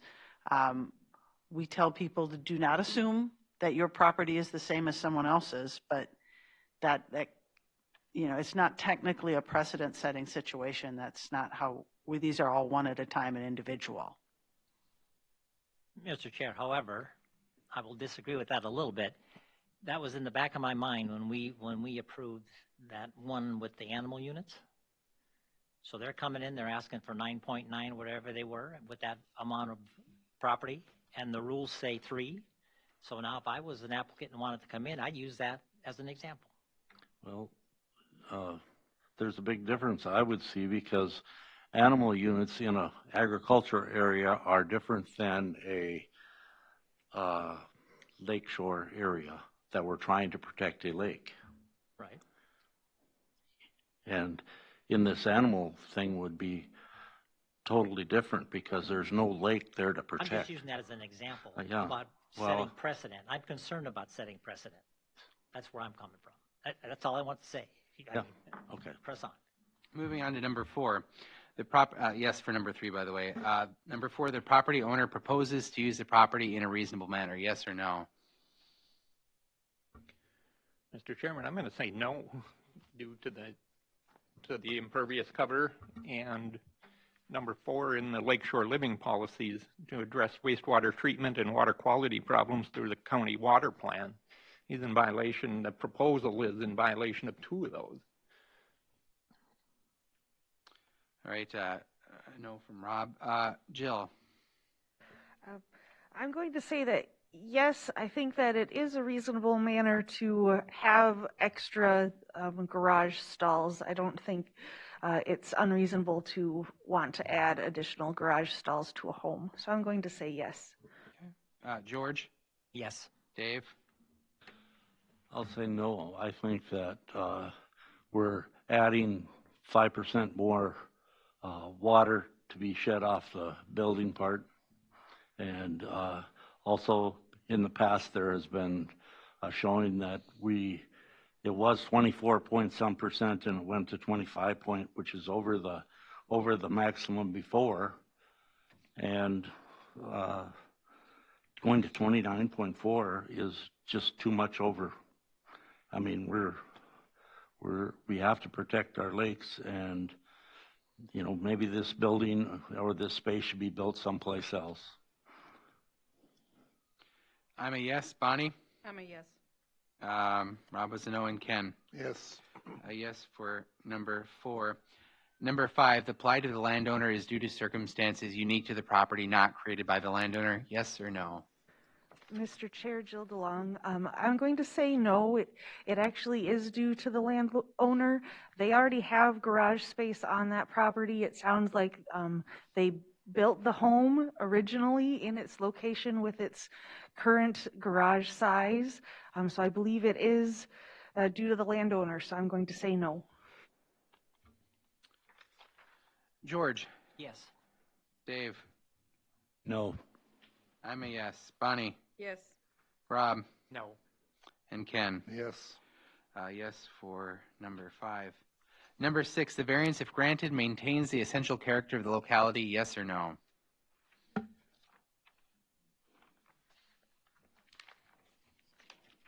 Mr. Chair, George Fiedler, I believe that it does. It's a home with garage. There are other homes with garages in the same area, so I believe it does. Okay. Jill? Yes.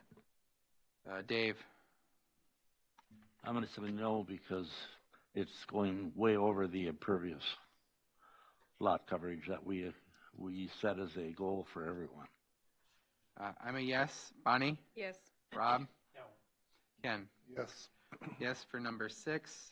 Number 7, the need for the variance involves more than economic considerations. Yes or no? And I don't really believe economics are really a factor in this discussion that we've had. So I'm a yes. Jill? Yes. George? Yes. Dave? Yes. Bonnie? Yes. Rob? Yes. And Ken? Yes.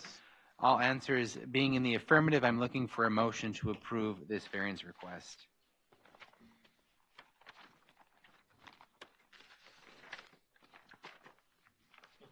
George Fiedler, I move to approve the variance to construct a attached garage approximately 8 feet to the existing sewage and holding tank and 5 feet to the existing soil treatment area, absorption area, and to exceed 25% impervious lots coverage. And could I ask, are you also including that it include the mitigation proposals that were in the diagrams as presented to us? Yes, I will change my motion to include that mitigation. I'll second that motion. Roll call for the remaining. Jill? No. Dave? No. Bonnie? Yes. Rob? No. Ken? Yes. Your motion and variance are granted. If you have any questions, please talk to staff during regular business hours. Thank you. Thank you, Board.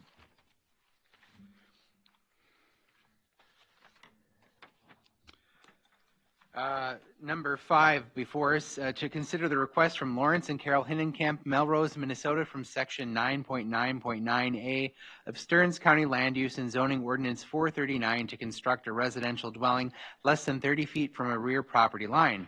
Said ordinance requires residential dwellings to be placed a minimum of 30 feet from the rear property line.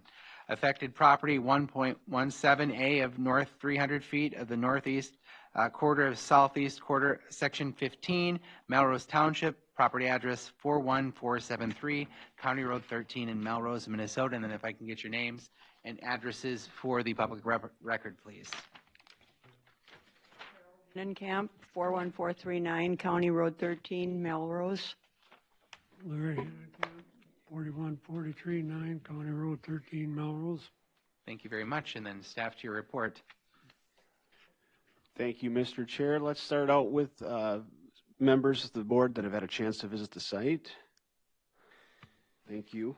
I have not received any correspondence regarding this application, so I will jump right to the background in the staff report.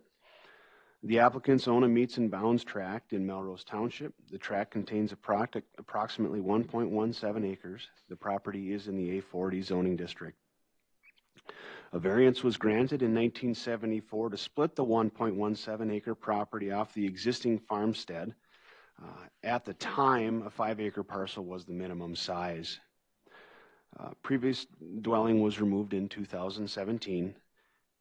Preliminary subsurface sewage treatment system design and application have been submitted for the new dwelling. Melrose Township and property owners within 500 feet have been notified of the request.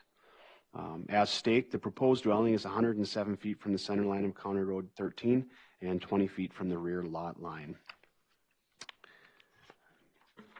Alternatives and conditions would be to grant or deny the variance as requested based on the findings of facts, or an additional alternative would be to reconfigure the plans or orientation of the home to fit within the buildable area of the lot that meets all the setbacks.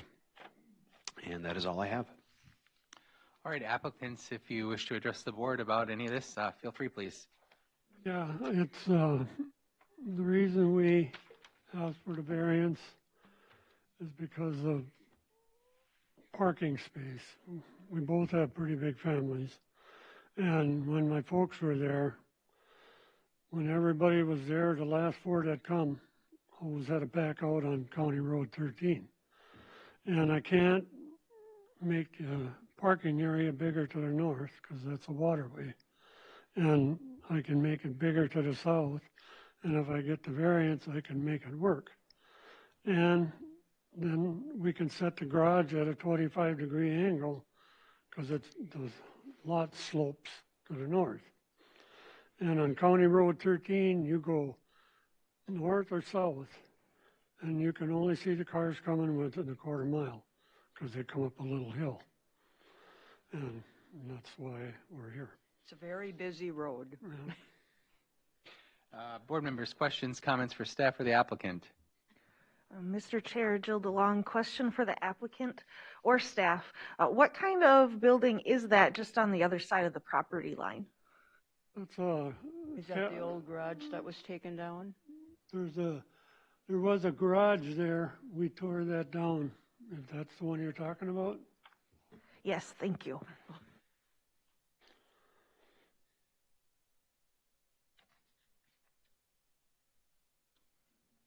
Any other questions?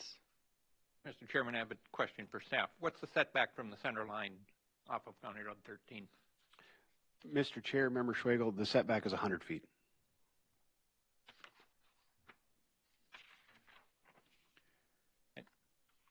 I have a question for the applicants. Were you the ones that applied for the variance to get the 1.17 No, lot size? my parents were. Okay. We moved on to the farm and then they moved on to that small acreage. Got it. Thank you. Any other questions? If not, is there anyone in the audience wishing to speak to this variance request? It's getting slimmer, so I doubt it. Anyone at all? Anyone at all? All right, if there's nobody from the audience, can I get a motion to close the public hearing? Mr. Chair, I have one more question I'd like to ask. The setback to the rear, who owns the land to the rear? I do. I own the lot and the land behind. How many acres is that? 40 acres behind there. Okay. So it would be possible for you to make that lot bigger, right? When I talked to him, he didn't think so. You could? Mr. Chair, Member Fiedler, if the applicant wanted to make the property bigger, they could. There's a process to do that. I mean, that's an option, but that's different process than this process. So Right. I just wanted to bring that Yes. up because I didn't know who owned that land back Right. there, and the lot is relatively small. Same property ownership, yes. Yeah. So, what we do tonight, to me, has an impact on this because we could approve this thing and they could go back and change their lot and make it bigger and they'd be in compliance.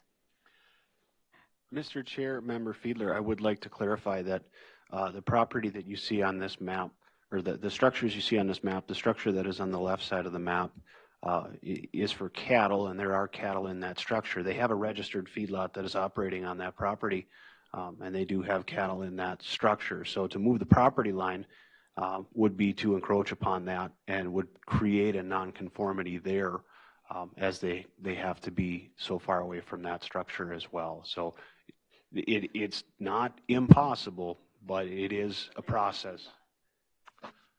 Pardon? They own the feedlot? Yes, they do own the feedlot. Don't we have that relative allowance now? Yes, we do, but not for the structure setback to the property line. That's still 50 feet, I believe. They could add the whole thing, they could add the whole structure to the property though. They could. I mean, It would be a process, yeah. Yeah. I just wanted to a bring up process. Yep. options so they were aware of it. As simple as going, here, let's just move it back. Right. Right. There's a process, Yeah, yes. there's more involved than just moving the property line. Yeah, I just want to make sure you understood that. And I have a question for staff. As the property lays currently as it is right now, if they were to be at the 100-foot setback from the center line, wouldn't they still need a variance from the rear lot because then they would be 27 feet?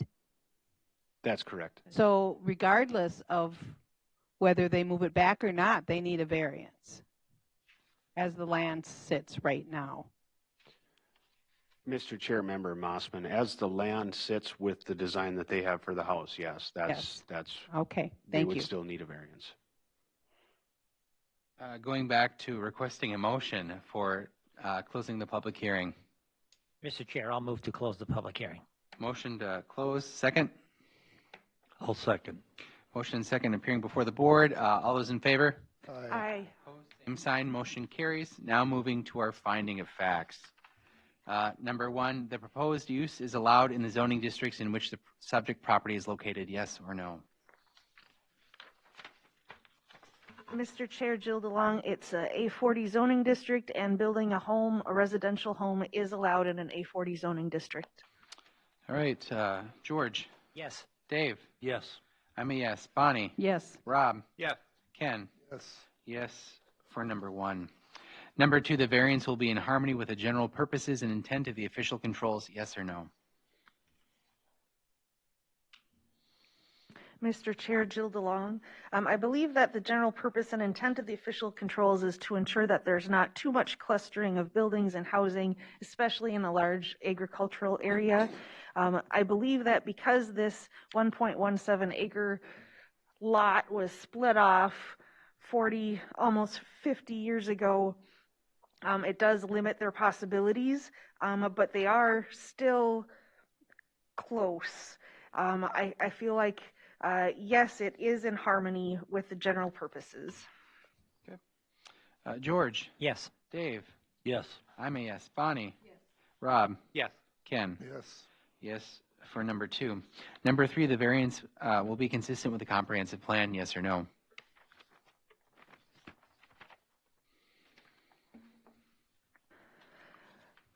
Mr. Chair, Jill DeLong, under living goals, number 2, to manage the impacts of growth and development on the county's rural character and natural resources, I'm going to say yes.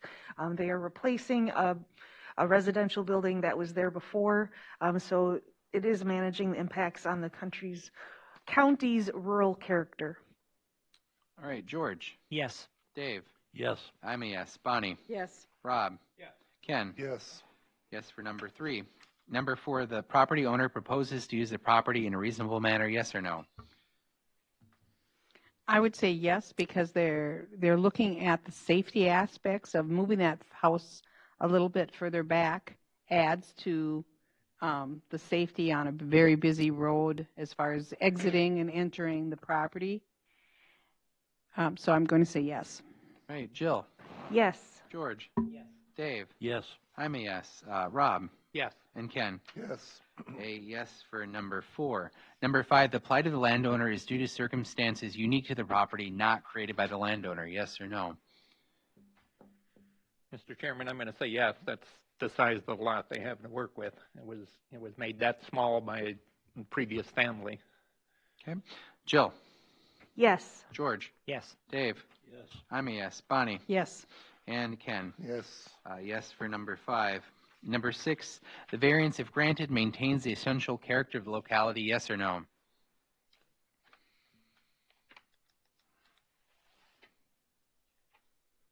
Well, Mr. Chair, I guess there was a house there, and they took it down, and they're going to put another house there. It's not really going to change. It'll just be a different house there. So would be yes. All right, Jill? Yes. George? Yes. Dave? Yes. I'm a yes. Bonnie? Yes. And Rob? Yes.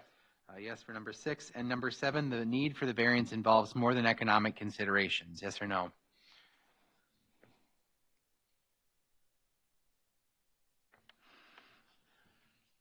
I don't really see that there'd be any change in economics, because where they place the house isn't going to really matter. So I would say yes.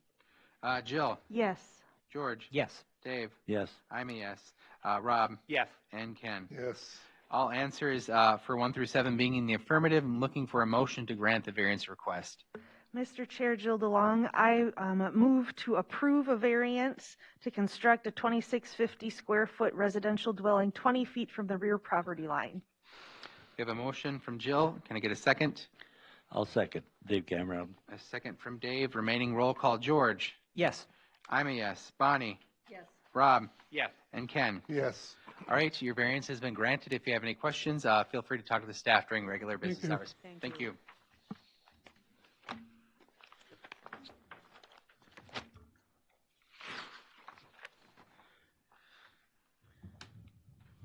All right, number 6, to consider a request from Myra Schrupp, St. Joseph, Minnesota, from Section 10.211A of Stearns County Land Use and Zoning Ordinance 439 to place a structure, a swimming pool, less than 100 feet from the lake classified as recreational development.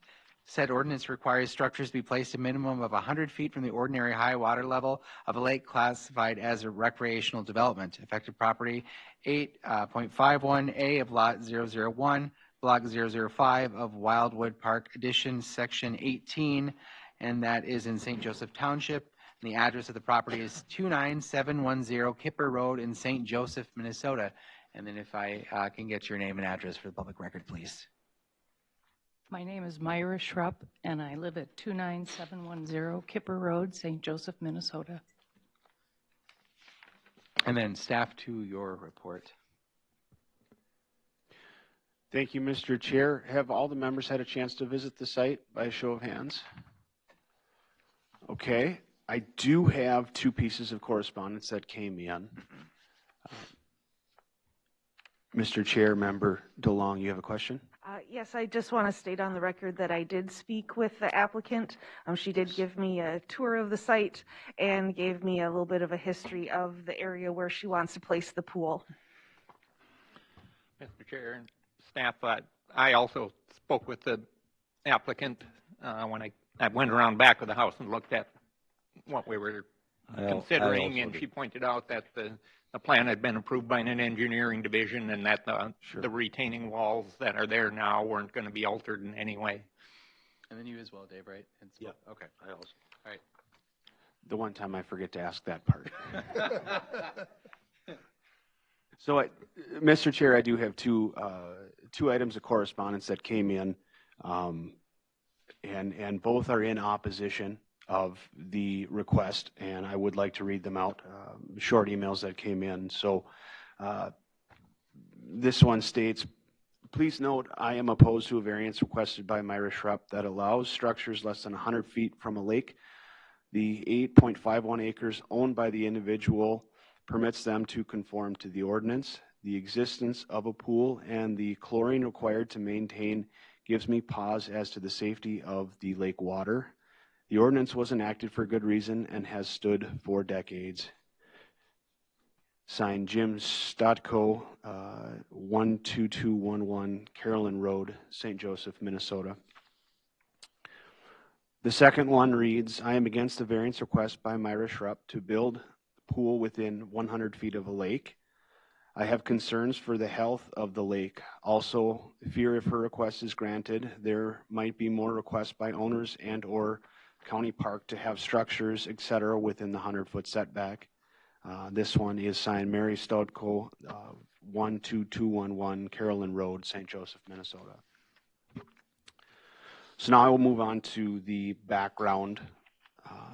The applicant currently owns Lot 1 of Block 5 of Wildwood Park Addition in Section 18 of St. Joseph Township. The property is in an A40 zoning district. The applicants purchased the property in 2010. The total lot area of the property is 8.51 acres according to county records. Subsurface sewage treatment was installed in 2001 and is scheduled to be inspected this year through the winter certification process of the septic ordinance. In 2012, a shoreline alteration permit was granted by Stearns County Planning Commission for the retaining wall. Impervious lot coverage is not a consideration for this request.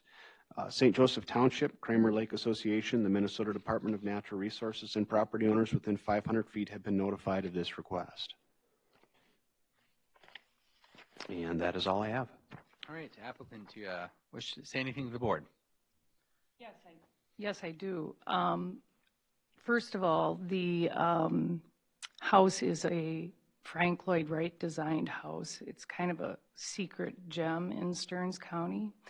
And it was built by Dr. Ed LaFond and his wife, Laura Jane.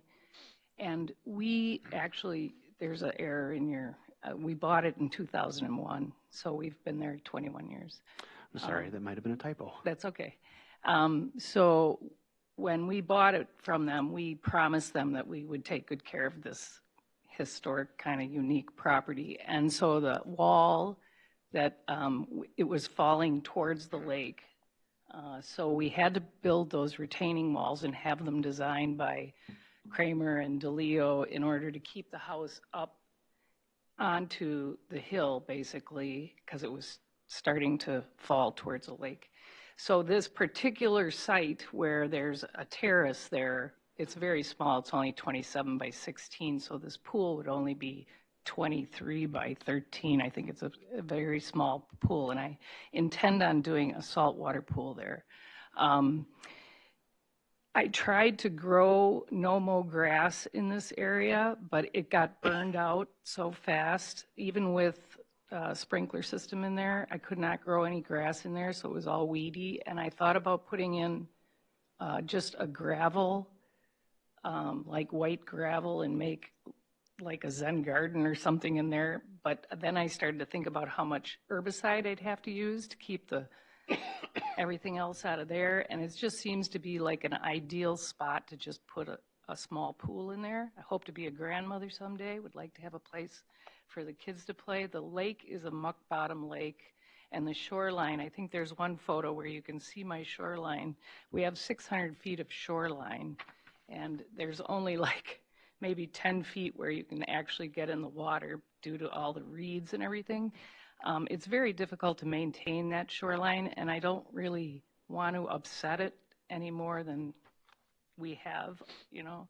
So I thought it would be an ideal spot for a small pool. That's all I have. All right, questions for staff or the applicant from the board? Mr. Chair, question for the applicant.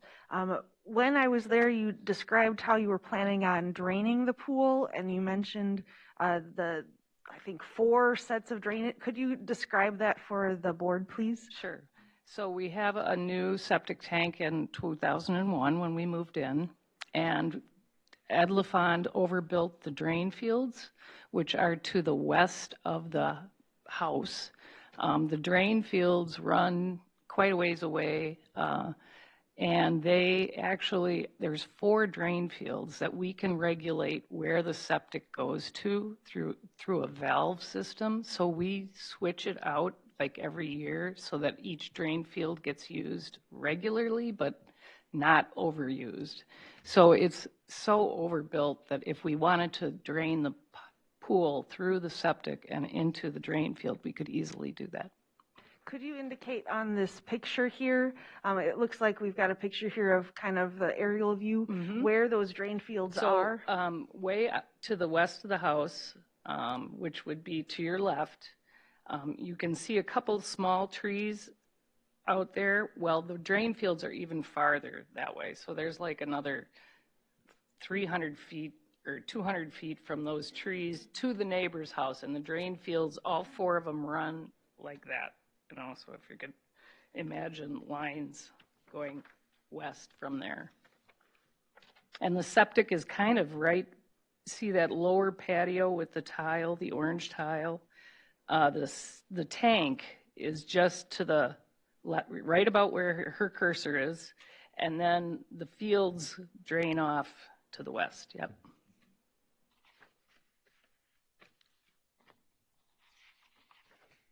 Any other questions? Mr. Chairman, I have a question for the applicant. How many gallon pool are you talking? Oh, geez, I wish I had the answer to that. It's 5 feet deep. I suppose there's a way to figure this out.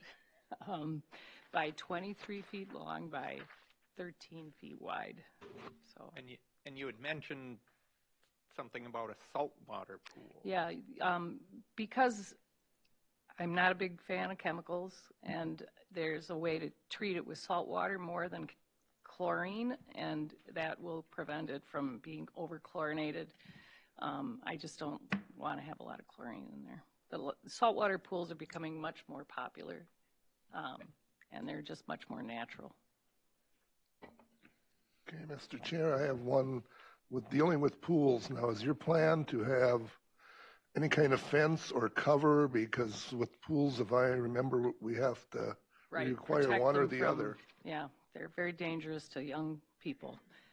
We do plan on having an automatic cover on it, and I don't know if you can see it from the drawing, but there's stairs going down to that particular area, and then there's a walkway right in front of the wall there, yep, and then there's another set of stairs that goes down to the even lower area. And so I was planning on gating both of those.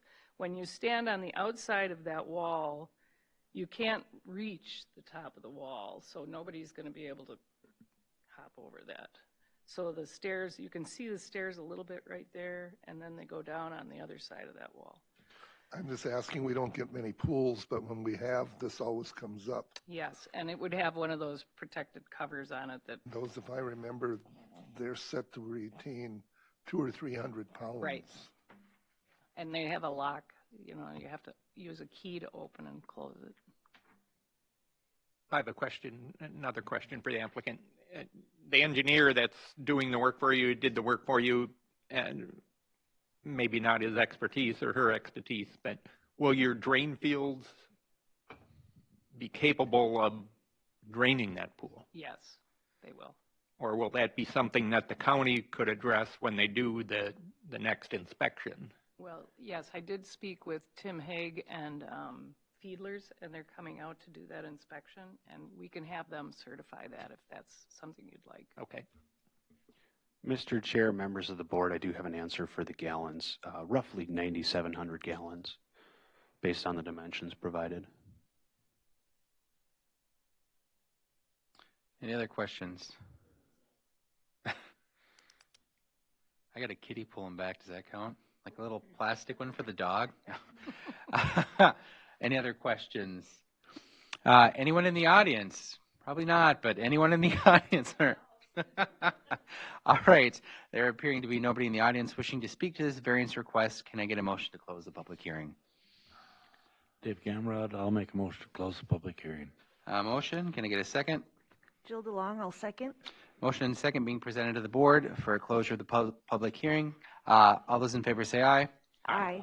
Opposed, same sign. Motion carries. Moving to our finding of facts, question number 1. The proposed use is allowed in the zoning districts in which the subject property is located, yes or no?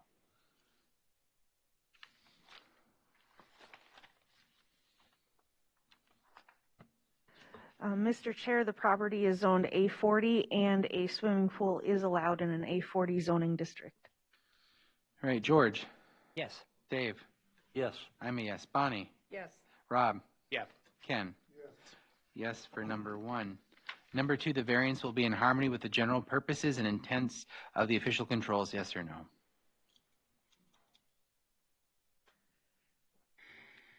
Mr. Chair, question for staff. Can I get a little bit more background on why there's a 100-foot setback from the OHWL for swimming pools, please? Mr. Chair, Member DeLong, in ordinance, we use the same setbacks for accessory structures for swimming pools. We do not require a construction site permit for pools, but we do require that they meet the same setbacks. So that is why the applicant is in front of you today. Okay, thank you. I believe that the variance will be in harmony with the general purposes and intent of the official controls. It sounds like the location of the pool is specific to where these, brain fart, I don't know, the barriers that are put in place. I just forgot what the words are for those things. Retaining wall, thank you. The location is based off of existing retaining walls that are there for the structural integrity of the building, the home itself. So I believe that it is in harmony with regards to that. All right, George. Yes. Dave. Yes. I'm a yes. Bonnie. Yes. Rob. Yes. And Ken. Yes for number 2. Number 3, the variance will be consistent with the comprehensive plan, yes or no?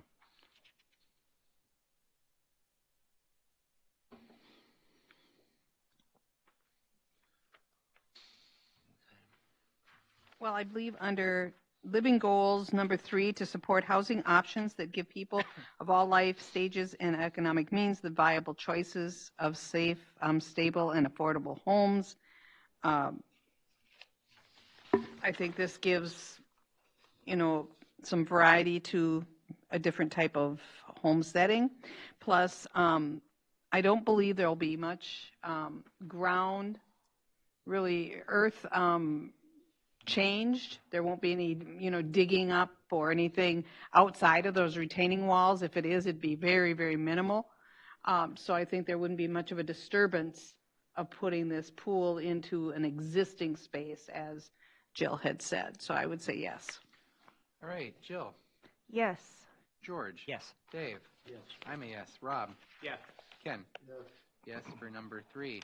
Number 4, the property owner proposes to use the property in a reasonable manner, yes or no? Mr. Chair, George Fiedler, yes. Having a pool is a reasonable manner to use this property. Jill. Yes. Dave. Yes. I'm a yes. Bonnie. Yes. Rob. Yes. Ken. Yes. Yes for number 4. Number 5, the plight of the landowner is due to circumstances unique to the property, not created by the landowner. Yes or no?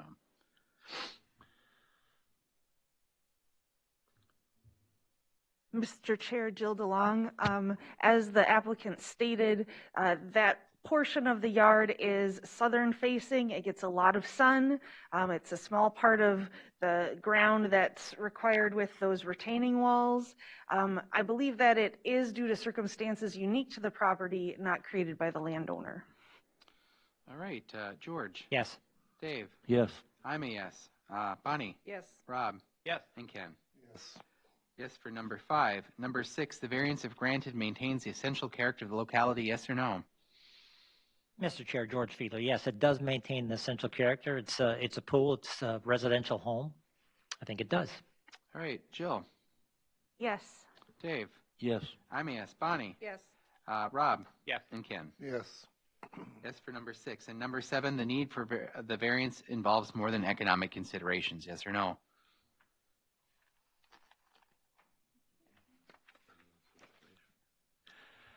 I don't believe economics were part of this discussion. Very good. All right, Jill. Yes. George. Yes. I'm a yes. Bonnie. Yes. Rob. Yes. And Ken. Yes. All right, all questions being answered in the affirmative, I'm looking for a motion to approve the variance. Mr. Chair, Jill DeLong, I move that we approve a variance to place a swimming pool 60 feet from a lake classified as recreational development. All right, we got a motion from Jill. Can I get a second? Mr. Chair, George Fiedler, I'll second. Second from George, and the remaining roll call vote. Dave. Yes. I'm a yes. Bonnie.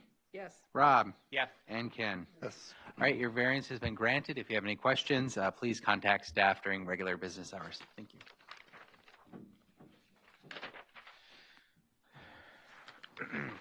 Number 7, to consider a request from Theodore Kallerstrom and Kelly Guest, Hastings, Minnesota, from Section 10.211A of Stearns County Land Use and Zoning Ordinances 439 to construct a dwelling addition and a deck ahead of an established building line less than 200 feet from the ordinary high water level of a lake classified as natural environment and in the shore impact zone. Said ordinance requires a minimum structure setback of 200 feet to a lake classified as a natural environment, requires additions to be constructed behind the established building line and out of the shore impact zone.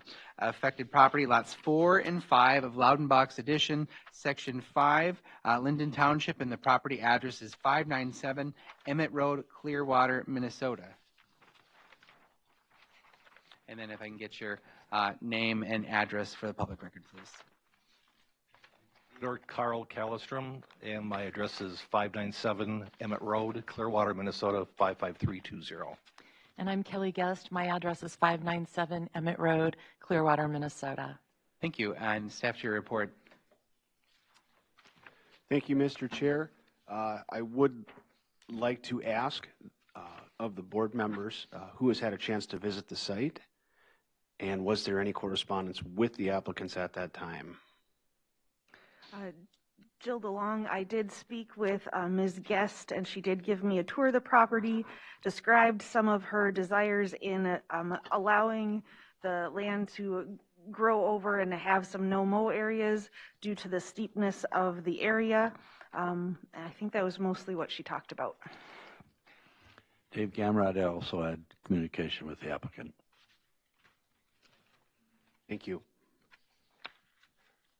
Mr. Chair, I do want to comment that I did get additional correspondence aside from what was submitted with the application in the staff report and in the board packets.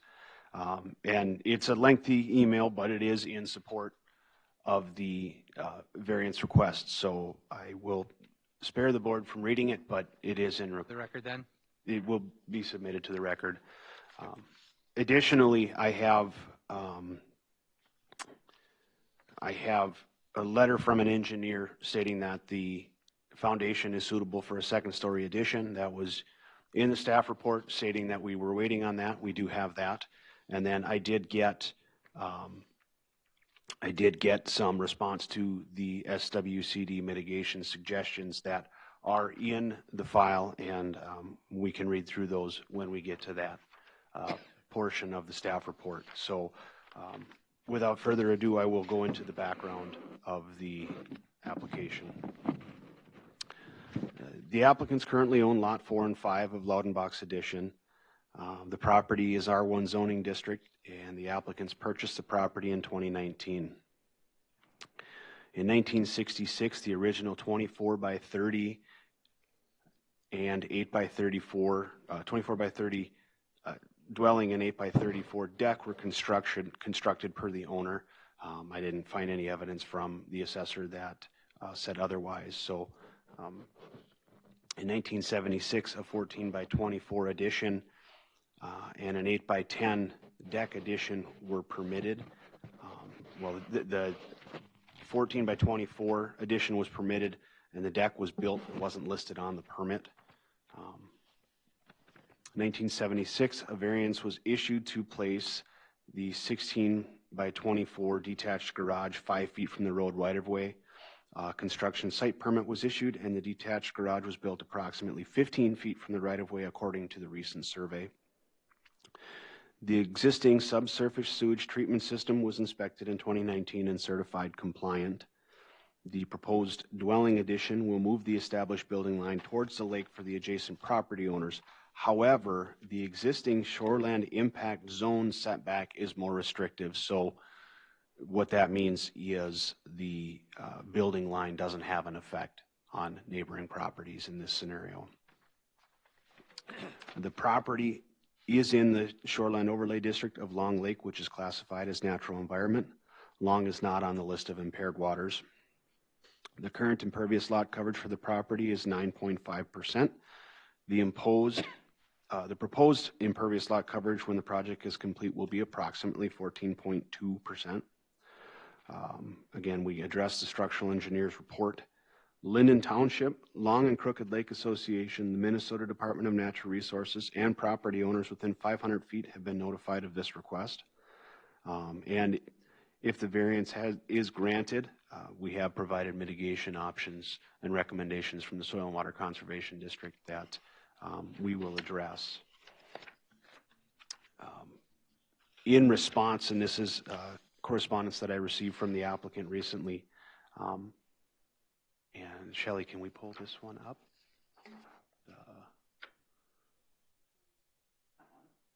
Yes. Yep, that one.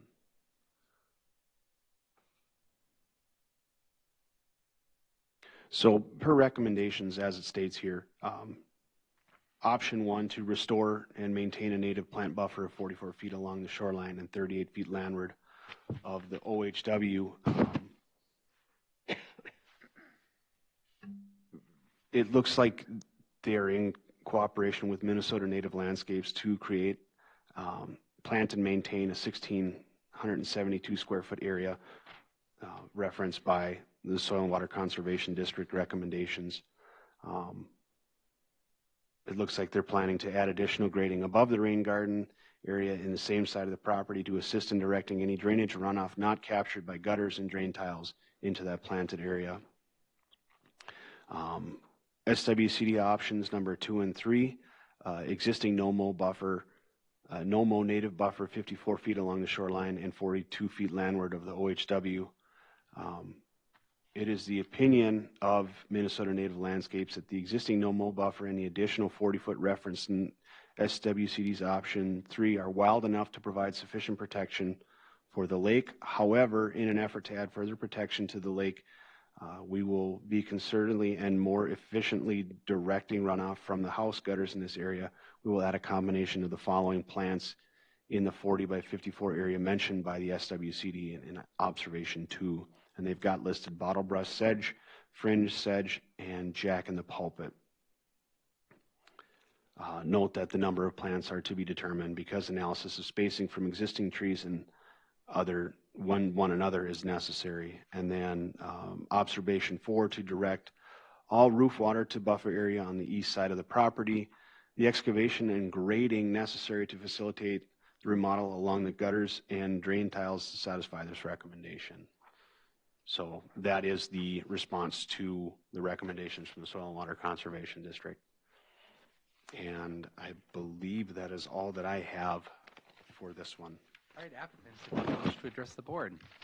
Yes, thank you. I'm Kelly Guest. This is my husband, Carl. He goes by his middle name. And I just really want to thank Brian Krippner. He's been just an awesome Sherpa and very helpful, as was Greg Berg. He came to educate us on how we can better protect the lake with the mitigation options, and we're really happy about what he helped us with. Just a quick background, please. We've been a part of this neighborhood and the community since 2007 when Carl purchased a smaller place 8 doors down with his sister and her husband. We quickly became poster children for why buying cabins with family and friends is not a good idea. So we bought them out and took the opportunity to buy the larger house in 2019 after a very crowded family weekend. So we've been very entrenched in this community for a very long time. Even though we owned our primary home in Hastings for 22 years, it became evident that our friendships and hearts were really here in Clearwater. And after weathering the major pandemic shutdown here, we found it harder to stay away. We miss seeing the lake and all the entertainment that it provides with birds and animals and whatnot. As you all know, we can't alter our property in any way without a variance based on the fact that it was built before current regulations were in place and the way that the home is positioned. And we wanted to make sure to emphasize the double lot. There was a reference stake placed by the surveyors that may have confused site visitors had we not been there. And so I just wanted to make sure they know how far it goes, almost all the way to our eastern neighbor. And we do plan to preserve that lot as a natural barrier and add enhancements per Greg's suggestions. We're asking to do a remodel which would go eastward toward the second lot, no closer to the lake, backward toward the garage, also away from the lake, and add a second story which would not impede a view. We do believe that the grading and the improvements, like the gutters and the landscape plans, will better protect the lake than it does currently, and it will also make our home more energy efficient. It'll be safer. Our walkway is slope toward the home, and it's very difficult and dangerous in the winter, and we feel that that will get worse as we age. I'm currently 55, and my husband is going to be 63 in a couple minutes here. We are asking to increase the size of our deck, which does move slightly toward the lake. It's really built more like a long walkway, and it will allow us to put a table and chairs there so that we could sit. And I am hearing impaired. I am completely deaf on one side, and I do rely on lip reading. So, I love to entertain. That would be incredibly helpful for us. We were fortunate enough to get to walk and talk with Greg when he was there. He gave us incredible insight on what can be done to offer more protection. We have done pollinator gardens on the west area that he mentions, which was his first observation. But we now have a far more robust plan that was designed for us by MNL. And we also have a great deal of cattail and bulrush growth, which we don't impede beyond driving our pontoon in and out. So we believe that the information we've provided clearly illustrates that our variance request meets the standards of practical difficulties, and we're hopeful that you will grant it so that we can remain here. We love the area, our neighbors, and honestly, I can't tell you how much joy it brings us all to watch the lake and everything going on every single day. I take and text pictures so much every single day. If I had a boss that wasn't my own self, I'd probably get in trouble. It's just amazing, and it never gets old. So thank you for your time and consideration of our request, and we're happy to answer any questions you have. Thank you. Any questions for applicants or staff?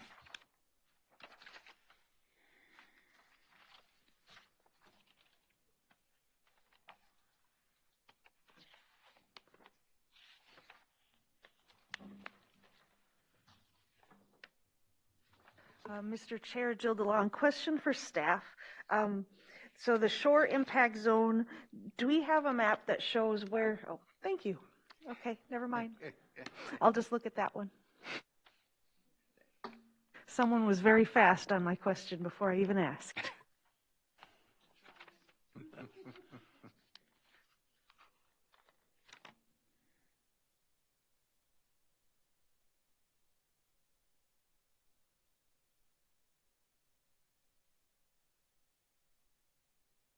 And then one more question for staff. The list that you read off for the water mitigation answers, was that a submitted plan by the applicant of what they're planning to do? Addressing, I missed the first part of what that was.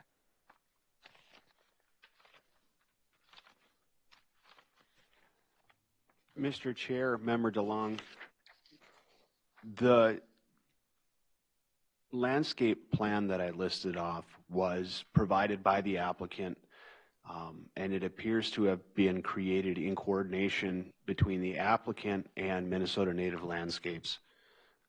We haven't reviewed it fully to verify as it came in yesterday, and I just wanted to make sure that it entered into the record as such. Thank you. And then, so if we were to include those mitigation options in part of the variance, is this a case where we would want to require a financial guarantee for the county?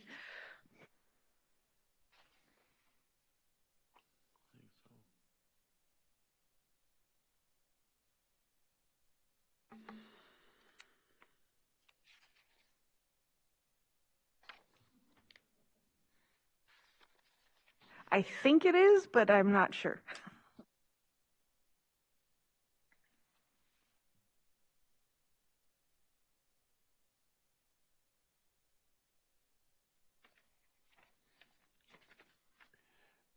Mr. Chair, Member DeLong, I believe if the board requires specific plantings, as I'm hearing from Shelley, then we would be looking for that financial guarantee of 125% of the cost of the estimate to be held in escrow.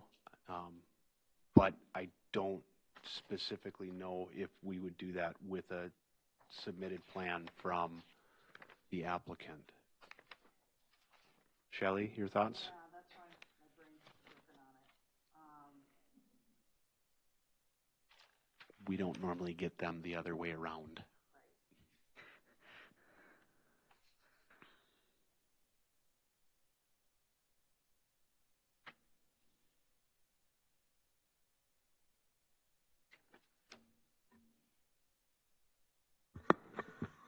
So is the intent of the Board of Adjustment to apply the SWCD mitigation options as shown here? And then referenced back from Minnesota Native Landscapes, and is that what the intent of the applicant is? I'm not entirely sure I understand your question. So here's the plan that was drawn up by SWCD for mitigation. Is your intent to follow that plan with the subsequent assistance and suggestions as shown from Minnesota Native Landscapes? Absolutely. We will, that's why we pasted in the blanket and then the two different seed combinations that we are already going to purchase anyway. And we just did not have a number. We didn't have time once we realized it was important to have as much information on this for you tonight. They didn't have enough time to do the spacing options for the type of plants we're willing to add to double the area. You see that green area's got a line through the middle. The first part is existing. We're going to add the additional plants into the second one. They just did not have the ability to tell us how many we would be beneficial to meet this meeting. But the amount of money that's listed here appears to be $730, and we have no problem with putting that into a guarantee. Thank you. Any other questions? I have a question for staff. The deck area that's lakeward is a slight increase, a small increase from what is currently there, I believe. How will that impact the building line for the neighboring properties? Mr. Chair, Member Mossman, two things on that one. We don't use deck footings for establishing building lines. And because this is a natural environment lake and that encroachment would be lakeward of the 100-foot shore impact zone, building lines would not apply anyways inside of that 100-foot shore impact zone. The 100-foot is more restrictive than any building line All right. of credit that So they would be allowed. this won't allow the neighbors to build closer? No. All right. Any other questions? Well, there's nobody in the audience, but by law. Oh, yeah, there is. Way back there. Well, I feel like she probably would just want to go home. Anybody else? Anyone for public comment? There appearing to be nobody that wishes to speak for public comment. Can I get a motion to close the public hearing? Mr. Chair, I'll move to close the public hearing. I have a motion to close the public hearing. Can I get a second? Jill DeLong, I'll second. Motion second to close the public hearing. All those in favor? Aye. Same sign. Motion carries. And now moving to our findings of fact, beginning with question number 1. The proposed use is allowed in the zoning districts in which the subject property is located, yes or no? Mr. Chair, Jill DeLong, it is zoned R1, and adding a deck and an addition to a residential building are allowed in R1 zone. Okay. George? Yes. Dave? Yes. I'm a yes. Bonnie? Yes. Rob? Yes. Ken? Yes for number 1. Number 2, the variance will be in harmony with the general purposes and intent of the official controls, yes or no? Mr. Chair, Jill DeLong, it is requiring additions to be constructed behind the established building line and out of the shore impact zone. However, the shore impact zone is behind the current existing residential building. The majority of the addition is behind the existing building and further away from the lake than the rest of the building. So yes, I do believe it is in harmony. All right. George? Yes. Dave? Yes. I'm a yes. Bonnie? Yes. Rob? Yes. Ken? Yes for number 2. Number 3, the variance will be consistent with the comprehensive plan, yes or no?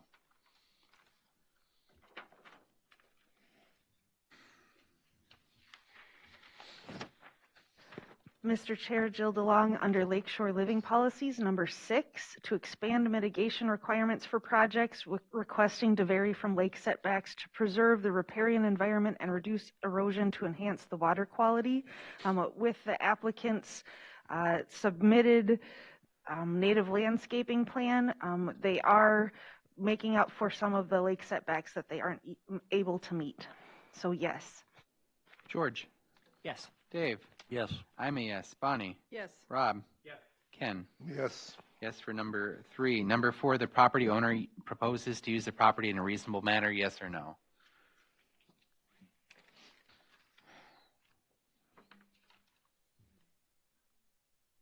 I think that adding the addition and then the county is benefiting by the mitigation efforts that the applicant is proposing, and so I believe it would be yes. All right. Jill? Yes. George? Yes. Dave? Yes. I'm a yes. Rob? Yes. And Ken? Yes. Yes for number 4. Number 5, the plight of the landowner is due to circumstances unique to the property not created by the landowner, yes or no?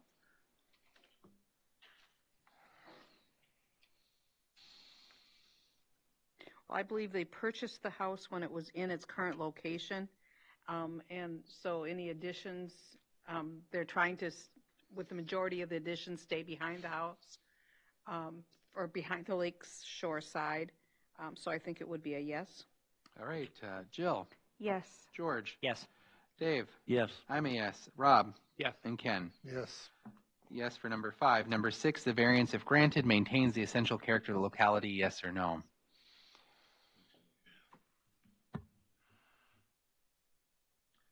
Mr. Chair, it won't change anything. Other cabins and houses in that area, so just be an improvement. All right. Jill? Yes. George? Yes. I'm a yes. Bonnie? Yes. Rob? Yes. Ken? Yes. Yes for number 6. And number 7, the need for the variance involves more than economic considerations, yes or no?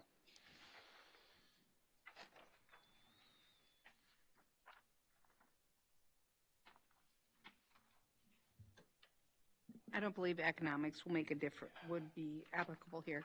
All right. Jill? Yes. George? Yes. Dave? Yes. I'm a yes. Rob? Yes. Yes. All 7 questions been answered in the affirmative. I'm looking for a motion to approve the variance as requested. Mr. Chair, Jill DeLong, I move that we approve a variance to construct a 944 square foot dwelling addition and 696 square foot deck, 56.8 feet from the OHWL of a lake classified as natural environment ahead of the established building line and in the shore impact zone. Can I get a motion from Jill, second? And Point of order about, shouldn't we include the mitigation landscape? Yes, thank you. I'd like to add that a condition is that the variance is on condition that they move forward with the submitted plans that meet or exceed the submitted plans for the natural landscaping and will require a financial guarantee in favor of the county equal to 125% of the cost for mitigation. I'll second it. Right. Motion from Jill, second from George. The remaining roll call. Dave? Yes. I'm a yes. Bonnie? Yes. Rob? Yes. Ken? Yes. Congratulations. Your variance has been approved. Have any questions? Talk to staff during regular business hours.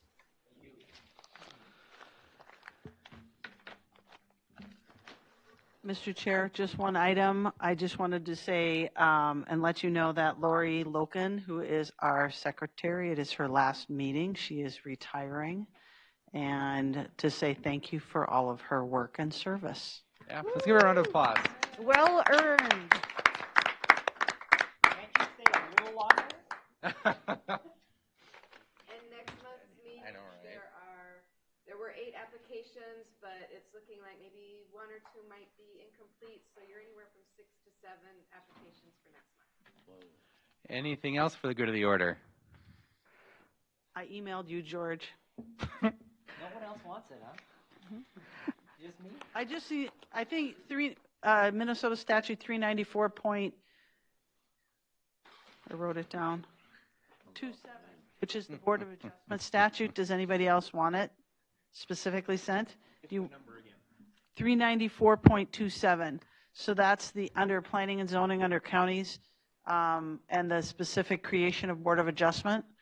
And it goes through all the standards and requirements. Thank you, Shelley. Yeah. Can I get a motion to adjourn? No, I want to say for the record that working with Lori these past 4 years has been a pleasure. She's always on the ball. She's always cheerful. She responds right away to any email questions I have. She's considerate. She always thinks of nice things to make the board members comfortable, and she's just excellent at what she does. So thank you so much for all your work, Lori. Thank you. now with all those wonderful things, aren't you reconsidering your retirement? I feel like that's a negative. The paperwork's already been submitted. Now you too could be on this board. Oh, hey. Can you get a motion to adjourn? I'm also moved. Second? I'll second. All in favor? Aye. Adjourned.